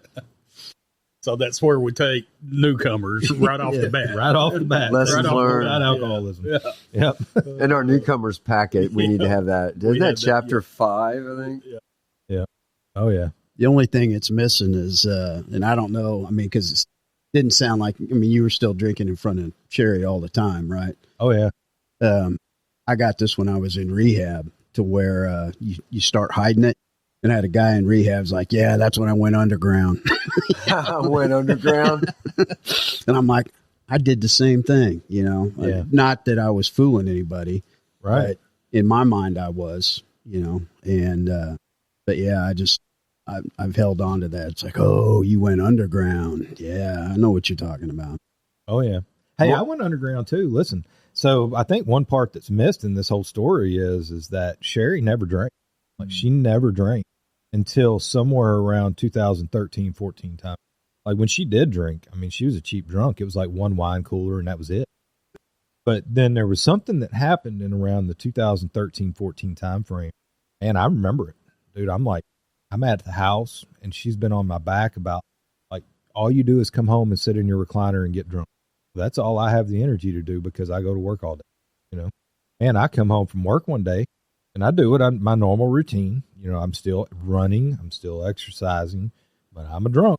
Like when I get home from work, I'm drinking. So my schedule was I would work, I would go out for a 3-mile run, I would go to the gym for an hour, I would go to the liquor store, I would come home, and I would get drunk. Eating, maybe not. The option. But around that time frame, she said, pour me a shot. And she threw that shot back, and all of a sudden, something clicked, and we were drinking buddies. And amazing? No longer husband and wife, we were drinking buddies. And it's amazing. It's amazing. I don't know how that happened, but there was no accountability for the drinking at that point because she was drinking the exact same way that I, and it's funny you talk about that going underground because literally we would, like I would hide alcohol from her. Oh, gotcha. Oh, Just so she wouldn't drink it, though. Because she wouldn't, I didn't want her to drink it, right? I wanted to make sure that I had more than she had, or like we were even Steven. And like whenever I would work a different schedule and off schedule than she did, I would come home in the morning and I would get drunk and I would hide liquor bottles underneath the dresser because I didn't want her to find them and know that I was drinking in the morning and, all of these things, right? It's like, we're not stupid people. We know exactly what we're doing and what people are doing, but wow. But it was that whole underground thing. And I would get up in the morning before I went to work, I would take a shot and I would go hide the liquor bottle from her because I didn't want her drinking before she left to go to work. Yeah. Wow. Yeah. Correction. It's chapter 3, more about alcoholism. So when did you quit drinking? So after that second time that dog got me, that dog ended up having to listen. I finally was thoroughly convinced that dog was no longer my dog. So he had to go. Okay. I didn't want him chewing on me anymore. I was no longer going to be a begging strip and going to allow him to stay in the house. And so the dog goes and I'm devastated. I'm crying over my dog. And I keep drinking. And after that happened, this was Labor Day weekend. And for most people, their 40th birthday is an awesome event. They have friends over and they have parties over the hill and all that stuff. I spent my 40th birthday in my bed, drunk, crying and bleeding. And, I finally, after about 7 days, I've got to go back to work at some point. And it works like, hey, look, I'm in the military. And they're like, look, you got to come back. And I'm telling them kind of what's going on. And they're like, well, then you need to go. First thing you need to do is go to the clinic and get checked, where the dog bit you. But the second thing you need to do is go to mental health and talk. And so I end up, out at Little Rock Air Force Base at the mental health clinic, second floor, talking with them. And I'm telling them kind of, what they want to hear. It's not about alcoholism. I'm not an alcoholic. It's all about PTSD and all of these other things, external factors in my life. This happens in the September, and man, I'm trying everything that I can, buying half pints and then running back to the store and buying a pint, or drinking wine and that's the thing. Like, I was never a wine or a beer drinker. Now I'm trying to drink beer, and now I'm trying, all of these different things that we can do to try to figure out, how I can control my drink. And man, I get down, and I don't recommend anybody doing this. Do not start drinking cupcake wine, because it ended up getting me so. Did you say cupcake wine? Cupcake wine, Bob. That's one of my yets. So, going through this whole process of trying to figure out, how I can drink successfully. Part of that's drinking wine.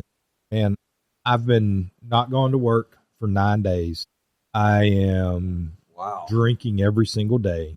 I'm eating, maybe not. I'm not sure whether I am or I'm not. And on October the 15th of 2017, man, I had been drinking cupcake wine. And this immediate feeling came over me, and I'm laying in bed and I'm crying. And it's just like, there is no amount of alcohol in that liquor store that's going to change the way Jeremy feels about Jeremy.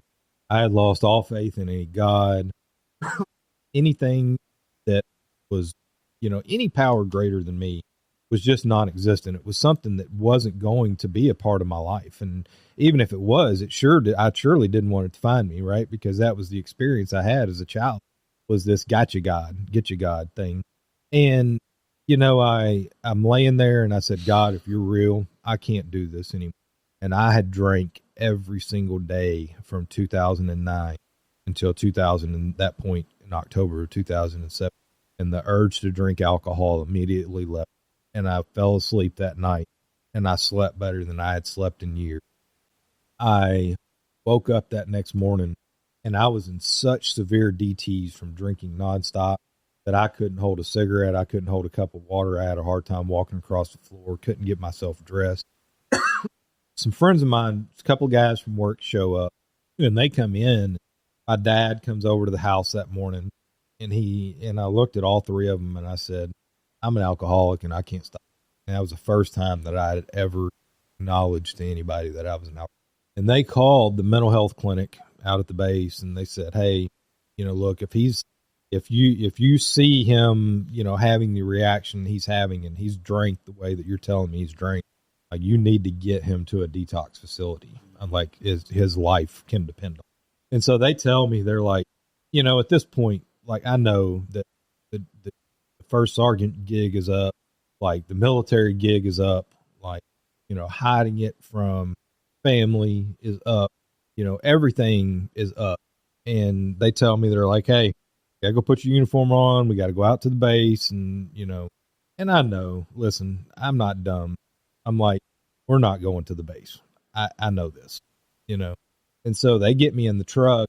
My one guy, he told me years later, he said, I was prepared to fight you that day. But we get in the truck, and they drive, and they take me to Bridgeway Hospital.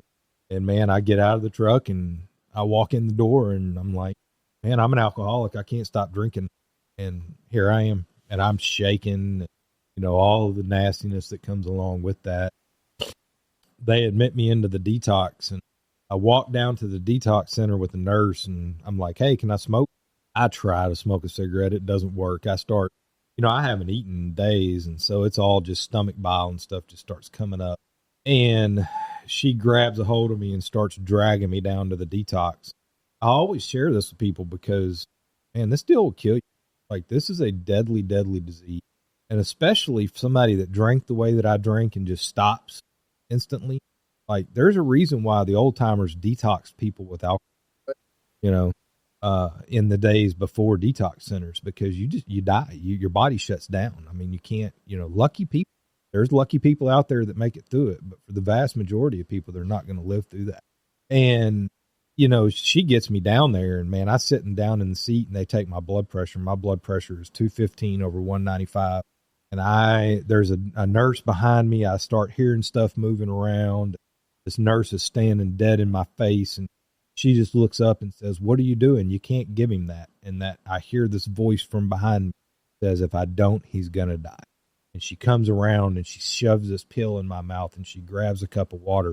She shoves it up and makes me swallow it down.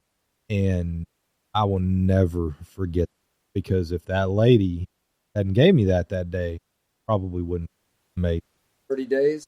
So I go through the detox, and it's a 7-day detox. They let me out.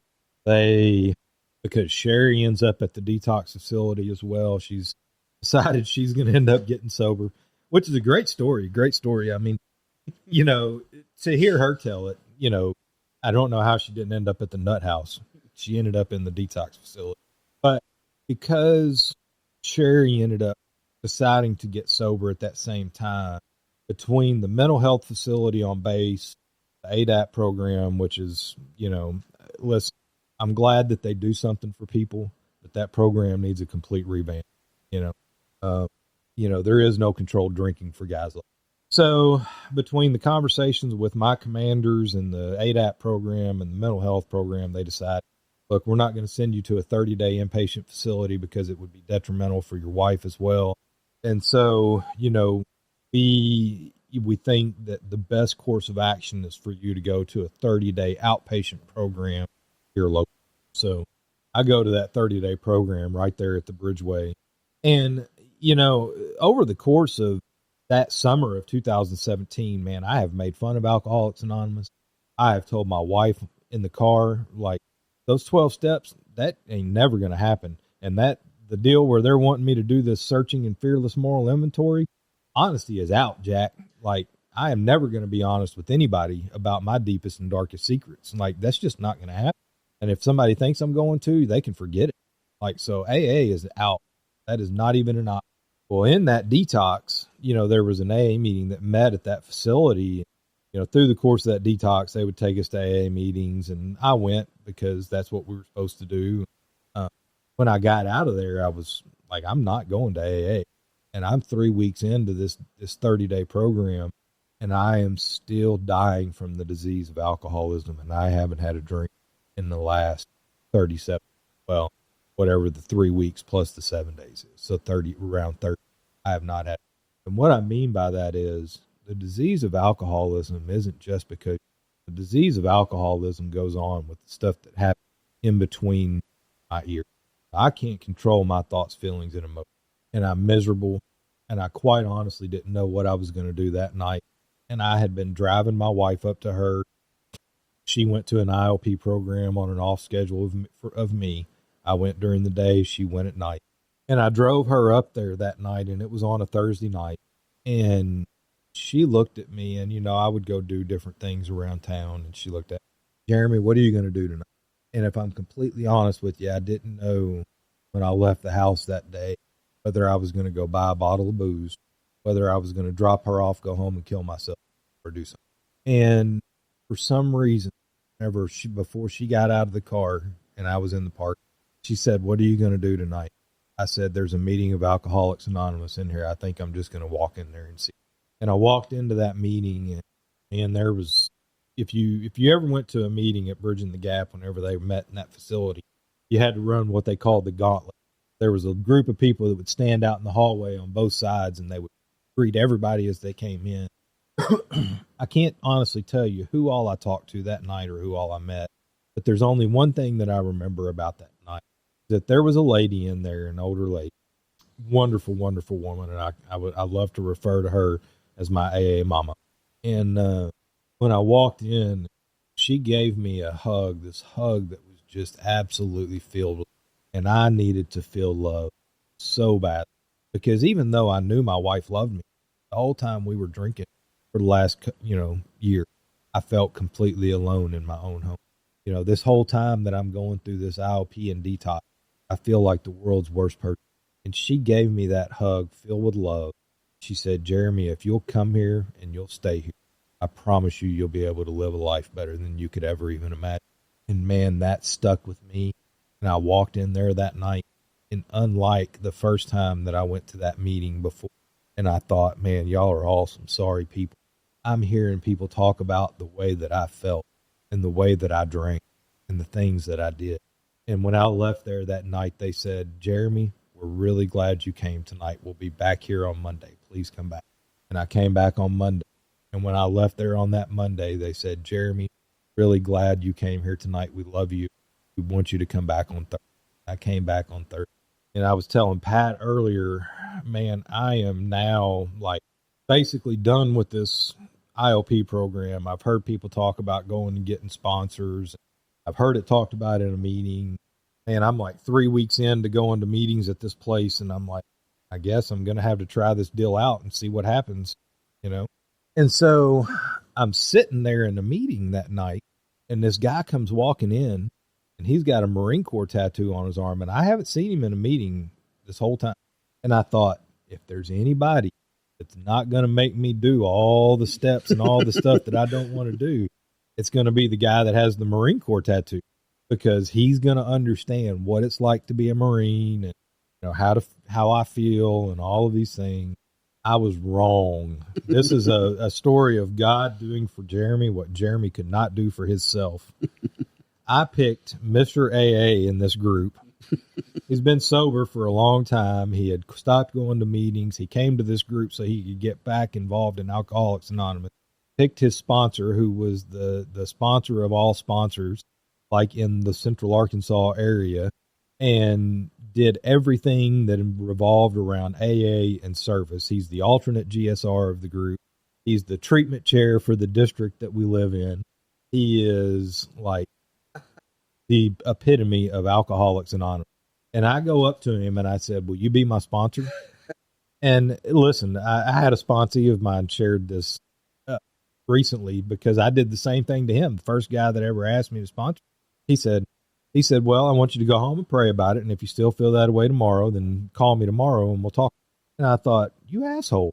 Like, you know how hard that was for me? And my sponsee shared this exact same feeling.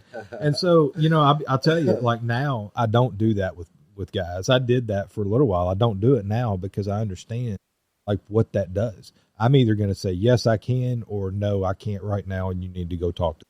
Like we're going to make sure you have a sponsor by the time we leave. But, you know, I went up and asked him and I'm like, you asshole, like this was hard for me to do. So now I'm like, what, you don't think I can do it? Is that why you wanted me to go home and pray about it? Well, now this Marine mentality starts coming out. And so I call him the next morning. I said, yep, I still want you to be my sponsor. Let's do it. And so, of course, he starts having me do all of the things that I do not want to do. He said, read the doctor's opinion and answer these questions. And I read the doctor's opinion and I answered these questions. So a couple weeks goes by. And he says, read Bill's story and answer these questions, you know, and he's having me read these stories. And I'm sitting here, I'm like, all these other people that I know that are new in the program, they're working the steps. How, like, when am I going to start working the steps? Like, I'm not understanding, like, I'm not getting this, dude. When am I going to get on step one? What I didn't realize is that I was working the steps as I was reading through that book and answering those questions. And we get down to step 3 and we get on our knees and say the third step prayer together. He sends me off on that rigorous course of action that we talk about. I do that 4-step inventory, that searching and fearless moral inventory. And man, I am scared to death, but I do exactly what he asked me to do. And he said, before you write each night, he gave me 2 weeks to complete. He said, before you write, pray for God to reveal the truth about it. And I'm like, man, I ain't got no resentments. I've got no fears. I've got no, none of this stuff. And next thing you know, here I sit with like 16 pages of stuff.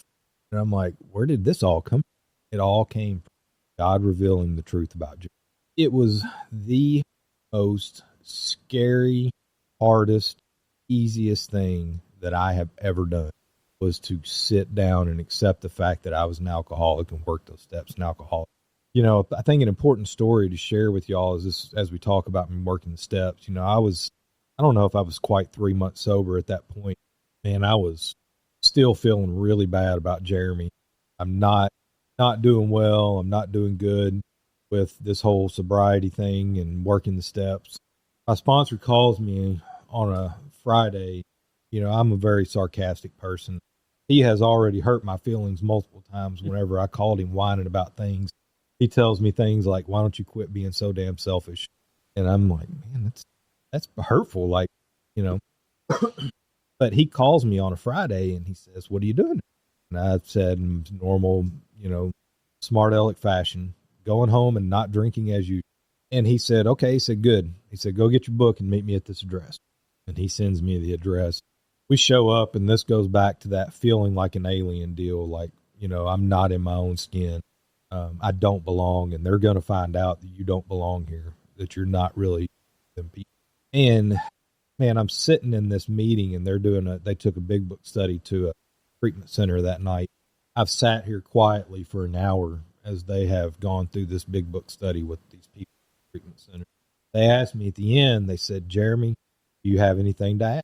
And the only thing I could come up with was, I'm so new I can't carry the message to you, but I can give you a ride to the message. So give me a call and I'll give you a ride. And there was an old member of our group there that night, and he had 30 years of sobriety at that. He said, Jeremy, he said, never discount your sobriety. He said, you with 2.5 months or whatever it was, can relate to them better than I can with 30. He said, never take that for granted. And that changed everything about my sobriety. And I got set on fire about getting through the steps and getting into service and being a part of instead of apart from. And then, just a few short months later, I've got the first guy that I'm sponsoring. It was a deal where a guy walks into a room and I knew him, and my sponsor says, do you know him? And I said, yes. And he said, good. He said, ask him if you can take him through the steps. And I started to say something, and he said, this is not a request. And so I called the guy and I took him through the steps, and he's not sober today, but I am. A couple months later, our treatment rep for the group ended up having to step down because of work. And the group asked me, said, hey, do you want to become the new group's treatment rep? Absolutely. And I get into service, and I start getting all of these opportunities in my life in Alcoholics Anonymous, to be of service to somebody else, learning how to put somebody else's needs in front of the needs of Jeremy, but somebody else's life as a more important factor than how Jeremy feels. And I walk through that process, and I've gotten the opportunity through that to work the steps with my sponsor, who I love dearly, and I'm so grateful that he sponsors me, and he still is a part of my life. I have had the opportunity to sponsor other men and watch them go through the same things that I've gone through in my sobriety. I've had the opportunity to serve as a treatment, the treatment chair for the district, the area, alternate GSR for my group, and a guy that walk over you in the middle of the road when I showed up to Alcoholics Anonymous, and they trust me to go be their voice. How cool. So, benefits of the new Jeremy. Devin's in your life, and baby girl is in your life. Yep. And we in the steps we do the amend, what have you. So that's all been done, and now your life right now. Family is great. Sherry's awesome, and so what are some of the? I'm not sure that off the top of your head you can say what your favorite tool is, but what might be in your mind's eye? We're going to talk about just a few of them as we come to close, but we didn't even get to, now that I think about it, we're in a meeting and then you're not there, and the next thing I know, you're in a fight for your life, and I'm like, this isn't the same guy. We're talking about Jeremy. No, I just saw him. He's fine. Yeah. No, he's not fine. He's in a fight for his life. I'm like, what? You should probably tell that. So, because I've heard you say that instance and the tools that you acquired already in sobriety, how it helped you to get through that incredibly bizarre situation. Right. Yeah. So maybe just tell us about that, and then tell us how you got through it. Yeah. So, the thing I want to say is that, I lost that relationship with my son and my daughter both. And I have been very fortunate to rebuild those relationships. And I've got two beautiful grandchildren for my daughter, beautiful grandchild for my son. But the thing that I wanted to also say is that before I go into that story of tools, and the thing that, ultimately ended up happening with my health is, just because we get sober doesn't mean we can't destroy people's lives. And I destroyed that relationship that I had worked on rebuilding as a 100% sober member of alcohol. I don't know from his side of it whether this was true, but this is the way that Jeremy understands the story. Jeremy's action dictated that his son was not going to end up speaking to him for over. So in 2019, and I love to talk about tools, and I love to talk about the things that we can do. And I think the biggest thing that I can tell somebody that's new to this program is get honest and build an honest relationship with another man. Because the relationship that I have with my sponsor is the most honest relationship that I have ever had in my entire life. Because I grew up with this false sense of, if I only do better, people are going to like me more. And so I would constantly lie and embellish about the stories and everything that happened in my life because I desperately needed you to like me. What I know the truth is today is you're either going to like me or you're not going to like me. And that's not up for me to decide, right? I'm going to speak the truth about what happened in my life. And if you choose to like that, then good for you. And if you don't choose to be around me because of that, good for you, right? So I think that's the first big tool that I can share with somebody is honesty. Build an honest relationship with your sponsor. The other thing is you've got to build a relationship with a power greater. In AA, we say, it can be whatever you want it to be. It can be God. It can be whatever. For me, for a long time, that was just talking to other men in my group. That was the power greater than me. Like they had a way to stay sober. I didn't. I couldn't draw a sober breath, and everything that I touched did not turn to gold. It turned the quite opposite, right? It turned into a big set. And so developing that relationship with something bigger than you. And I think if it's God, that's great. If it's other men that you can talk to, that's even better. And you know what's even better than that? Maybe develop a relationship with God plus those other men so that you always have somebody. 2019, man, I was having an incredibly hard time breathing. I was struggling to pass fitness tests in the military. I did get to stay as a first sergeant. I got to continue that journey. I got to do that. But I was struggling with my fitness test. I couldn't hardly run. I would sound like a racehorse whenever I was running down the road past, to do those PT tests. I would go do things out in the yard. I ultimately ended up having 3 different people come to me in 2019, and they all asked me kind of the same thing. One was a girl at work, asked me, said, Jeremy, you should go get your lungs checked. You've got something going on. Discounted that. A few weeks later, my daughter, who's in nursing school, comes to me and says, Dad, I really think you got something going on with your lungs. You should, go get that checked out. And then, in the June birthday meeting of our group, man, I'm standing out in the hall, and one of my group members at the nurse, she comes up to me and she says, Jeremy, I'm going to ask you some questions. Have you ever been diagnosed? And she runs out this list, and it all has to do with lungs and breathing. And I look at her and I was like, I will gladly answer your question, but I want to know why. She said, hold out your hand. She said, your fingers say that you're not getting oxygen to the tips of your hand. And if you ever look at somebody, their nails will club over. And that means that you're not getting oxygen all the way to your extremity. And that could be multiple different things, right? And that takes a doctor to decide what that is. It could be as simple as you have sleep apnea and you're just not getting the right amount of oxygen at night. In my case, I go to my doctor and I make an appointment, and by July, I've been to my regular doctor, and he's done an x-ray and he does a pulmonary function test, and pulmonary function is down. Chest x-ray, he says, sure enough, there's something there. I don't know what it is.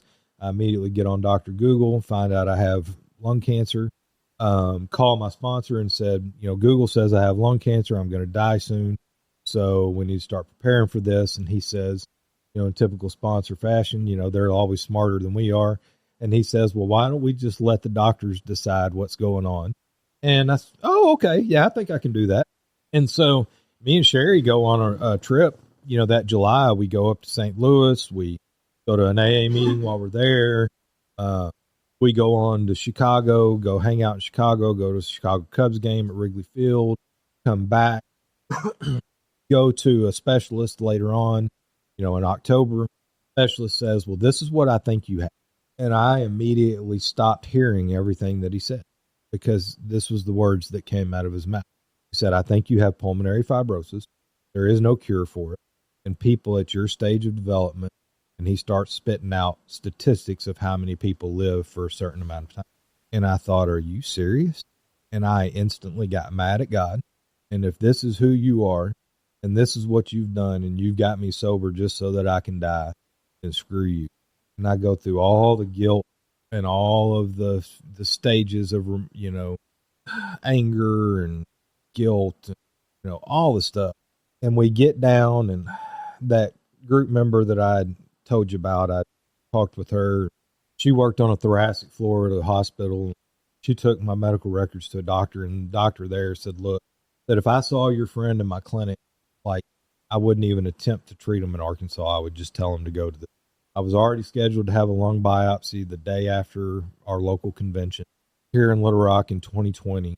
And they do that lung biopsy, and they confirmed, yes, this is what you have. Like, that's what the doctor thinks is true.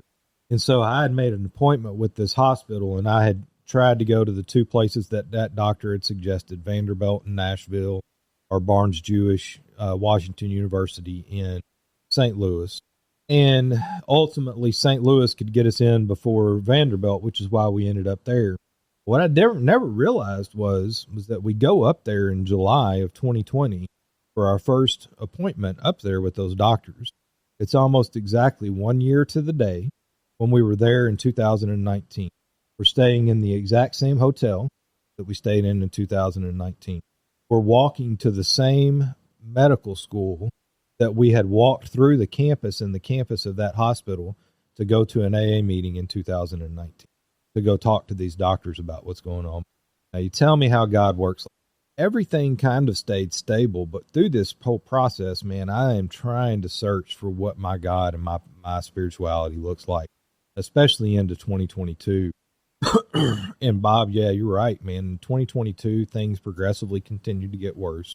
I'm finding this relationship with a God that I completely understand, and I'm starting to understand more and more every day. And in 2023, I go to the gym and I walk out of the gym. It was early on in January of 2023. And when I walk out of the gym that day, like, this voice told me, Jeremy, you're going to die this summer, and that's okay. And I never questioned it. I never thought, well, man, that sucks. I just made immediate peace. Within 3 or 4 weeks, I'm back up in St. Louis at my regular scheduled appointments. This is the week after winter holiday. And when I'm up there, they're like, hey, you've got to go on oxygen. And now I'm coming back to Little Rock to get put on oxygen, and I'm embarrassed. I'm afraid that people are going to make fun of me, and I don't know how my life is going to continue to operate being on oxygen. And then all of a sudden, one day I'm there, one day I'm not. Through the course of the next 3 weeks, I go to a couple of meetings, and my oxygen needs were increasing so fast that they could not keep up with them here in Little Rock. And so we end up in St. Louis in the hospital. And the doctors were very honest with me. They said, look, we don't know whether we're going to be able to stop this or not, And so they gave me that week, and they put me in the hospital, and they said, we're going to try to stop it. But while we're doing it, do you want to be evaluated to see if you qualify for a lung transplant? Sherry and I talked, and I said, I really don't know. I said, but there's no harm in just being evaluated. But I really don't know whether I want to have a lung transplant or not. And so they do their lung transplant evaluation. We get to the end of that week, and they said, we've got you stable enough that we think you can go home, but you're probably going to need to come back quickly. So go home and get your stuff prepared so that you can come back up. Within a couple of weeks, man, I'm in the hospital. April the 9th, I'm put in the hospital. And by April the 28th, I have progressed in that hospital to the point to where, I was on 12 liters of oxygen just sitting in a bed, to now I'm on 60 liters of oxygen, 100% concentration. And they can't give me any more oxygen. And my lungs have completely shut down, and I have fought this deal as long as I can fight it. And I have had time to visit with both of my children. My son has come up and visited me in the hospital, and he and I are now talking. I find out through that whole process that him and his wife are pregnant with their first child. And I don't know that had I have not gone through that, I don't know if that relationship would have been reconciled right at that exact. We think that all of these bad things happen in our life, and the reality is they're just things. They're not good or they're not bad. Not up to us to decide. We went through that deal in 2023 in April. By April the 28th, I'm like, man, I'm done. I'm done. And I'm trying to decide whether I just want to go or whether I want to fight. And I'm being pulled from all different sides. I am done. I can't breathe anymore. I just want to go. I just want them to sedate me to a point to where I'm not fighting and struggling and just let me die.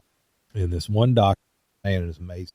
He had come in that whole week prior to, leading up to this point. And he would come in and he would every day, I would lay in that bed struggling to breathe, and he would talk with my grandson, and he would talk with my daughter, and he would talk with my son. He would interact with Sherry. The last thing he would do every single day before he left was he would tap me on the foot and he would say, "Don't worry, we're going to find you a settlement." And we got down to his last day on shift or on rotation. I just looked at him and I said, I don't know, like, how bad do I have to get before I get a transplant? And he looked at me and he said, that day, he said, and this was right around April the 28th. And he looked at me that day and he said, "Jeremy, I don't know. I've been doing this for over 20 years and I'm concerned." And I thought at that exact moment, I thought, well, that was, God told me you're going to die. This is it. And I would love to say that, there's never a moment of fear, but there is. Like, there's moments of fear. But I wasn't afraid to die. I was never afraid to die through that whole. I was afraid of what was going to happen with who's going to take care of Sherry, who's going to take care of Carter, who's going to take care of those grandchildren, who's going to be there for my parents when they, those are the things that I was. That's a far cry from the guy that walked in a room of Alcoholics Anonymous and could not care about another human. And that doesn't happen anything that I have done. That happens as a direct result of working the program of Alcoholics Anonymous, God that loves on a daily basis. So I made the decision that night. I'm still not sure how all that happened. I think there's a lot of questions out there about, whether I did or I didn't. But ultimately, I was put on life support, and I was on life support. It's called ECMO, and what they do is they bypass your lungs initially, and they pump all the blood out of your body. They take all the bad stuff out, and they put all the oxygen and good stuff back in it, and they pump it back. And so they've bypassed your lung. Well, I think it was May the 5th, through this whole process, there's been members of my home group have come through St. Louis and stopped, visited with Sherry and taken her out to dinner. They've come in and they've seen the ugliest parts of this deal. I'm laying in a bed on a ventilator with tubes coming out of every orifice of my body. And, around May the 5th, and I died. I went into cardiac arrest that day. And the things that happened, man, we talked about this before, man. I struggled with some of the stuff that went on during that period after the fact. But I will tell you that it reaffirmed my knowledge that God is real. It reaffirmed that we are going to have a happy place to go. I saw relatives that had passed before me. The doctors and nurses ended up bringing me back. They took me off the transplant list. And that doctor made a decision against the wishes of 5 other doctors to go ahead and transplant me on May the 10th, that alone that came from an IV drug. I don't know who that was, but I always try to live a life every single day that honors the fact that I'm still alive because of their sacrifice. And I tell people all the time, you don't think that this disease will kill you, look at the fact that I'm still. I would love to have the opportunity someday to meet that person's family, just to give them a hug and tell them thank you, and tell them that I will always try to lift their loved one up and live that sober life that they could, because that's one of the biggest gifts that I've ever been given. Now, that whole thought process of, God coming to tell me that I was going to die, I truly believe that happened, because whenever I came back a different person. And even in sobriety, I probably wasn't living the best life that I could. And I'll still never live the best life that I can. I'm always going to fall short. But I'm always going to strive to be better every day today than I was. Be able to face those fears and walk through those things that I don't want to walk through. Because the biggest gifts I get in life today are on the other side of the scariest things that I. Jeremy, you have a you have a quote that I wrote down. You guys have said, Brett and Pat and other people have said stuff that I'll capture. You said during the convention that Pat actually introduced you at when I was on the stage with 3 Marines. Yeah. You were. That's true. I was One outnumbered. Army guy in the middle of 3 Marines. I was outgunned. You said, and I love it enough that I wrote it down. We never grow old if we live one day at a time. And that was I know a lot of folks have to think about stuff so it sinks in. And, but at that moment when you said it, I wrote it down. And then knowing what I know about you and the story you just told, because there was a lot of us praying for you. And we were told, you're not coming back. Then you are coming back. And we had talked about doing a road trip up there. There was just, what do we do? What do we do? Yeah. So knowing your story and then hearing this line, you never grow old if we live one day at a time. It has a little bit more significance to it than just or coming from the person that said it. I'm going to ask you, obviously we have a podcast here, a show, and it's the guys, it's the tribe, I do solo shows, I do individual shows, but my favorite shows, I just said that out loud, so it's true. No offense to the solo shows, or when we have, a group of guys together. And I would like to invite you back, if you know some other people that want to do a show. We just want to get the message of hope out, Well, that's all this is about, Brett, Pat, you guys have some closing thoughts? Well, obviously I knew Jeremy's story as well. I was there when Pat did a phenomenal job. That's right. Of introducing him. So, Yeah. and he looked very nice in his suit. Yes, he did. I did look nice in the suit. Yes, he did. I was glad that he got dressed up in the suit. He looked good, and he did a great job, too. Yeah, well, his mother thought so. Yeah. That was cool. Obviously, back to your point, Bob, when, I've been over here at least one other time. Well, this is my 3rd time here, but we did another one where it was kind of a, open mic type deal with a bunch of guys here. Jeremy's got a powerful story. And even though I've heard it before and I caught Pat over there, I'm not going to speak for him, but I think he would agree. I mean, you can get engrossed in Jeremy's story even when you know it. And we didn't maybe necessarily, do a whole lot of open mic tonight, but man, it's just such a powerful story, and so thankful that you asked me to be here tonight, and thank you, Jeremy, again for sharing it. It's powerful. It's phenomenal. And, some quick things real quick, just to keep it in consistency. The first time I met you was at Ralph's. So, I mean, it's, funny.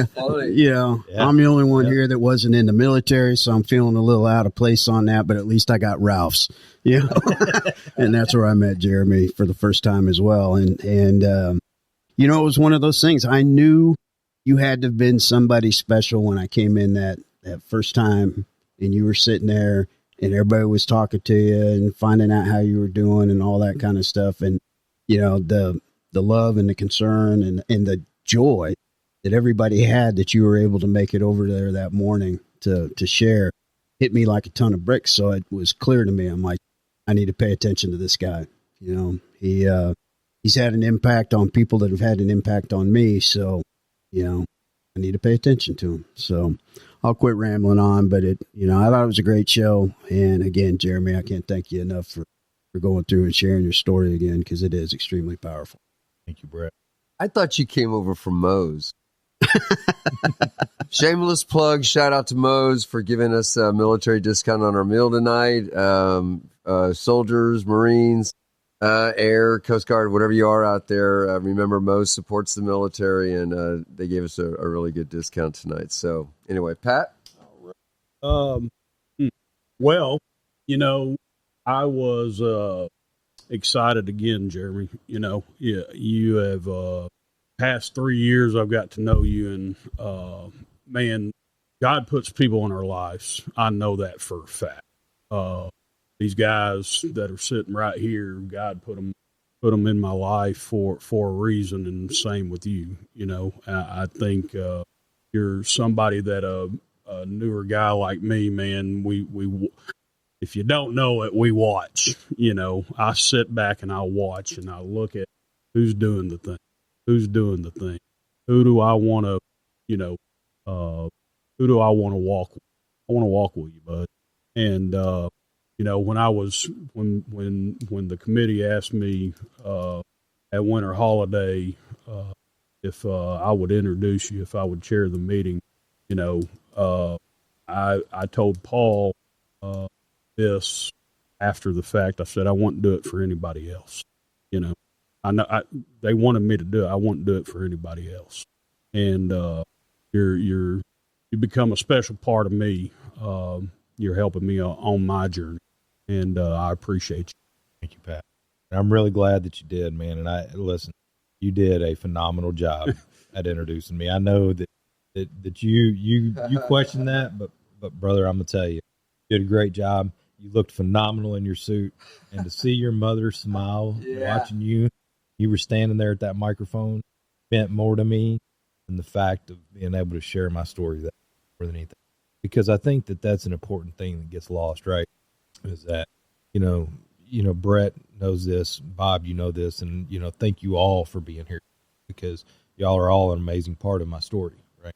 But we destroy people's lives. And whenever I saw your mother look at you, that with the pride in her eyes of her son being up there on that seal, that thought it was in front of over 700 people. Yeah. Let's just throw that out. Yeah. No, I'm serious. Yeah. It's not, I get it. When you say you wouldn't have done it for anybody else, those of us that know you know that, if you can get away from public speaking, you will. Absolutely. So to have you stand up there in front of 700 people, I know she was proud, and we were too. So yeah, very, very cool. Yep.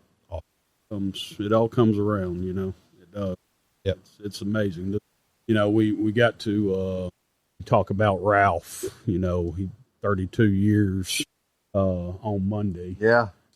Again, God has a great sense of humor, putting special people in our lives, man. And we just got to, we just got to eat it up, and that meeting, I don't know how many people's, lives it's affected, but I know, it has. And he's, shameless plug, Ralph, we love you, brother. And, he's brought a lot of men together.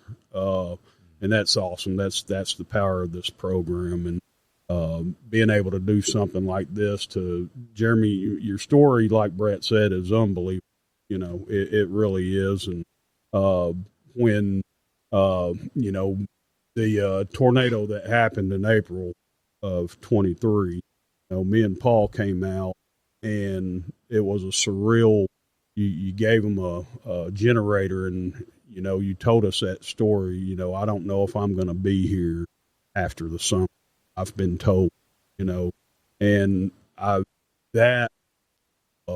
there's no words, one, the level of confidence that you had in me. I ain't saying nothing about that at the time, and I don't know how many people you told that to, but that was as real of a emotional deal, and the way you walked through that, I don't know how you did it, and you do it on a daily basis. So, thank you. Keep being you, man. Keep being you. Thank you, man. I love you. And I do want to share one real quick story, because I know Ralph listens to this. This is a story that Ralph will never tell you. Right? Uh-oh. We heard it first. But, I learned Ralph is a huge part of my sobriety. I look at Ralph as a guiding figure in Alcoholics Anonymous. And I know that all that you three men do as well. And I'm early early on in this deal with Alcoholics Anonymous, trying to figure this thing out. And I go to a meeting on a Friday night in Benton, and here sits this guy with this young lady that he's trying to help, and I'm like, he says it's sobriety date. And I'm like, dude, you got a lot of sobriety. And here you are with, this young lady trying to help get her into the program, Alcoholics Anonymous, and help. He came to meetings with that young lady to try to help her find a path of sobriety. I don't know whether she ever did, but that's not the point, right? The point is Ralph lives the epitome of that AA responsibility state.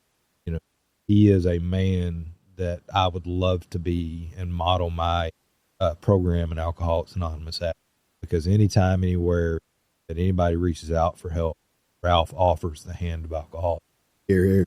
Yeah, like everywhere I went when I started this journey here in this area, there was Ralph, and I ended up at his house, and of course that's where I know I met you there, and I can't remember, Brett. I think we met in a group meeting, and then Pat and we met in a group, but we've all ended up at Ralph's. Yeah.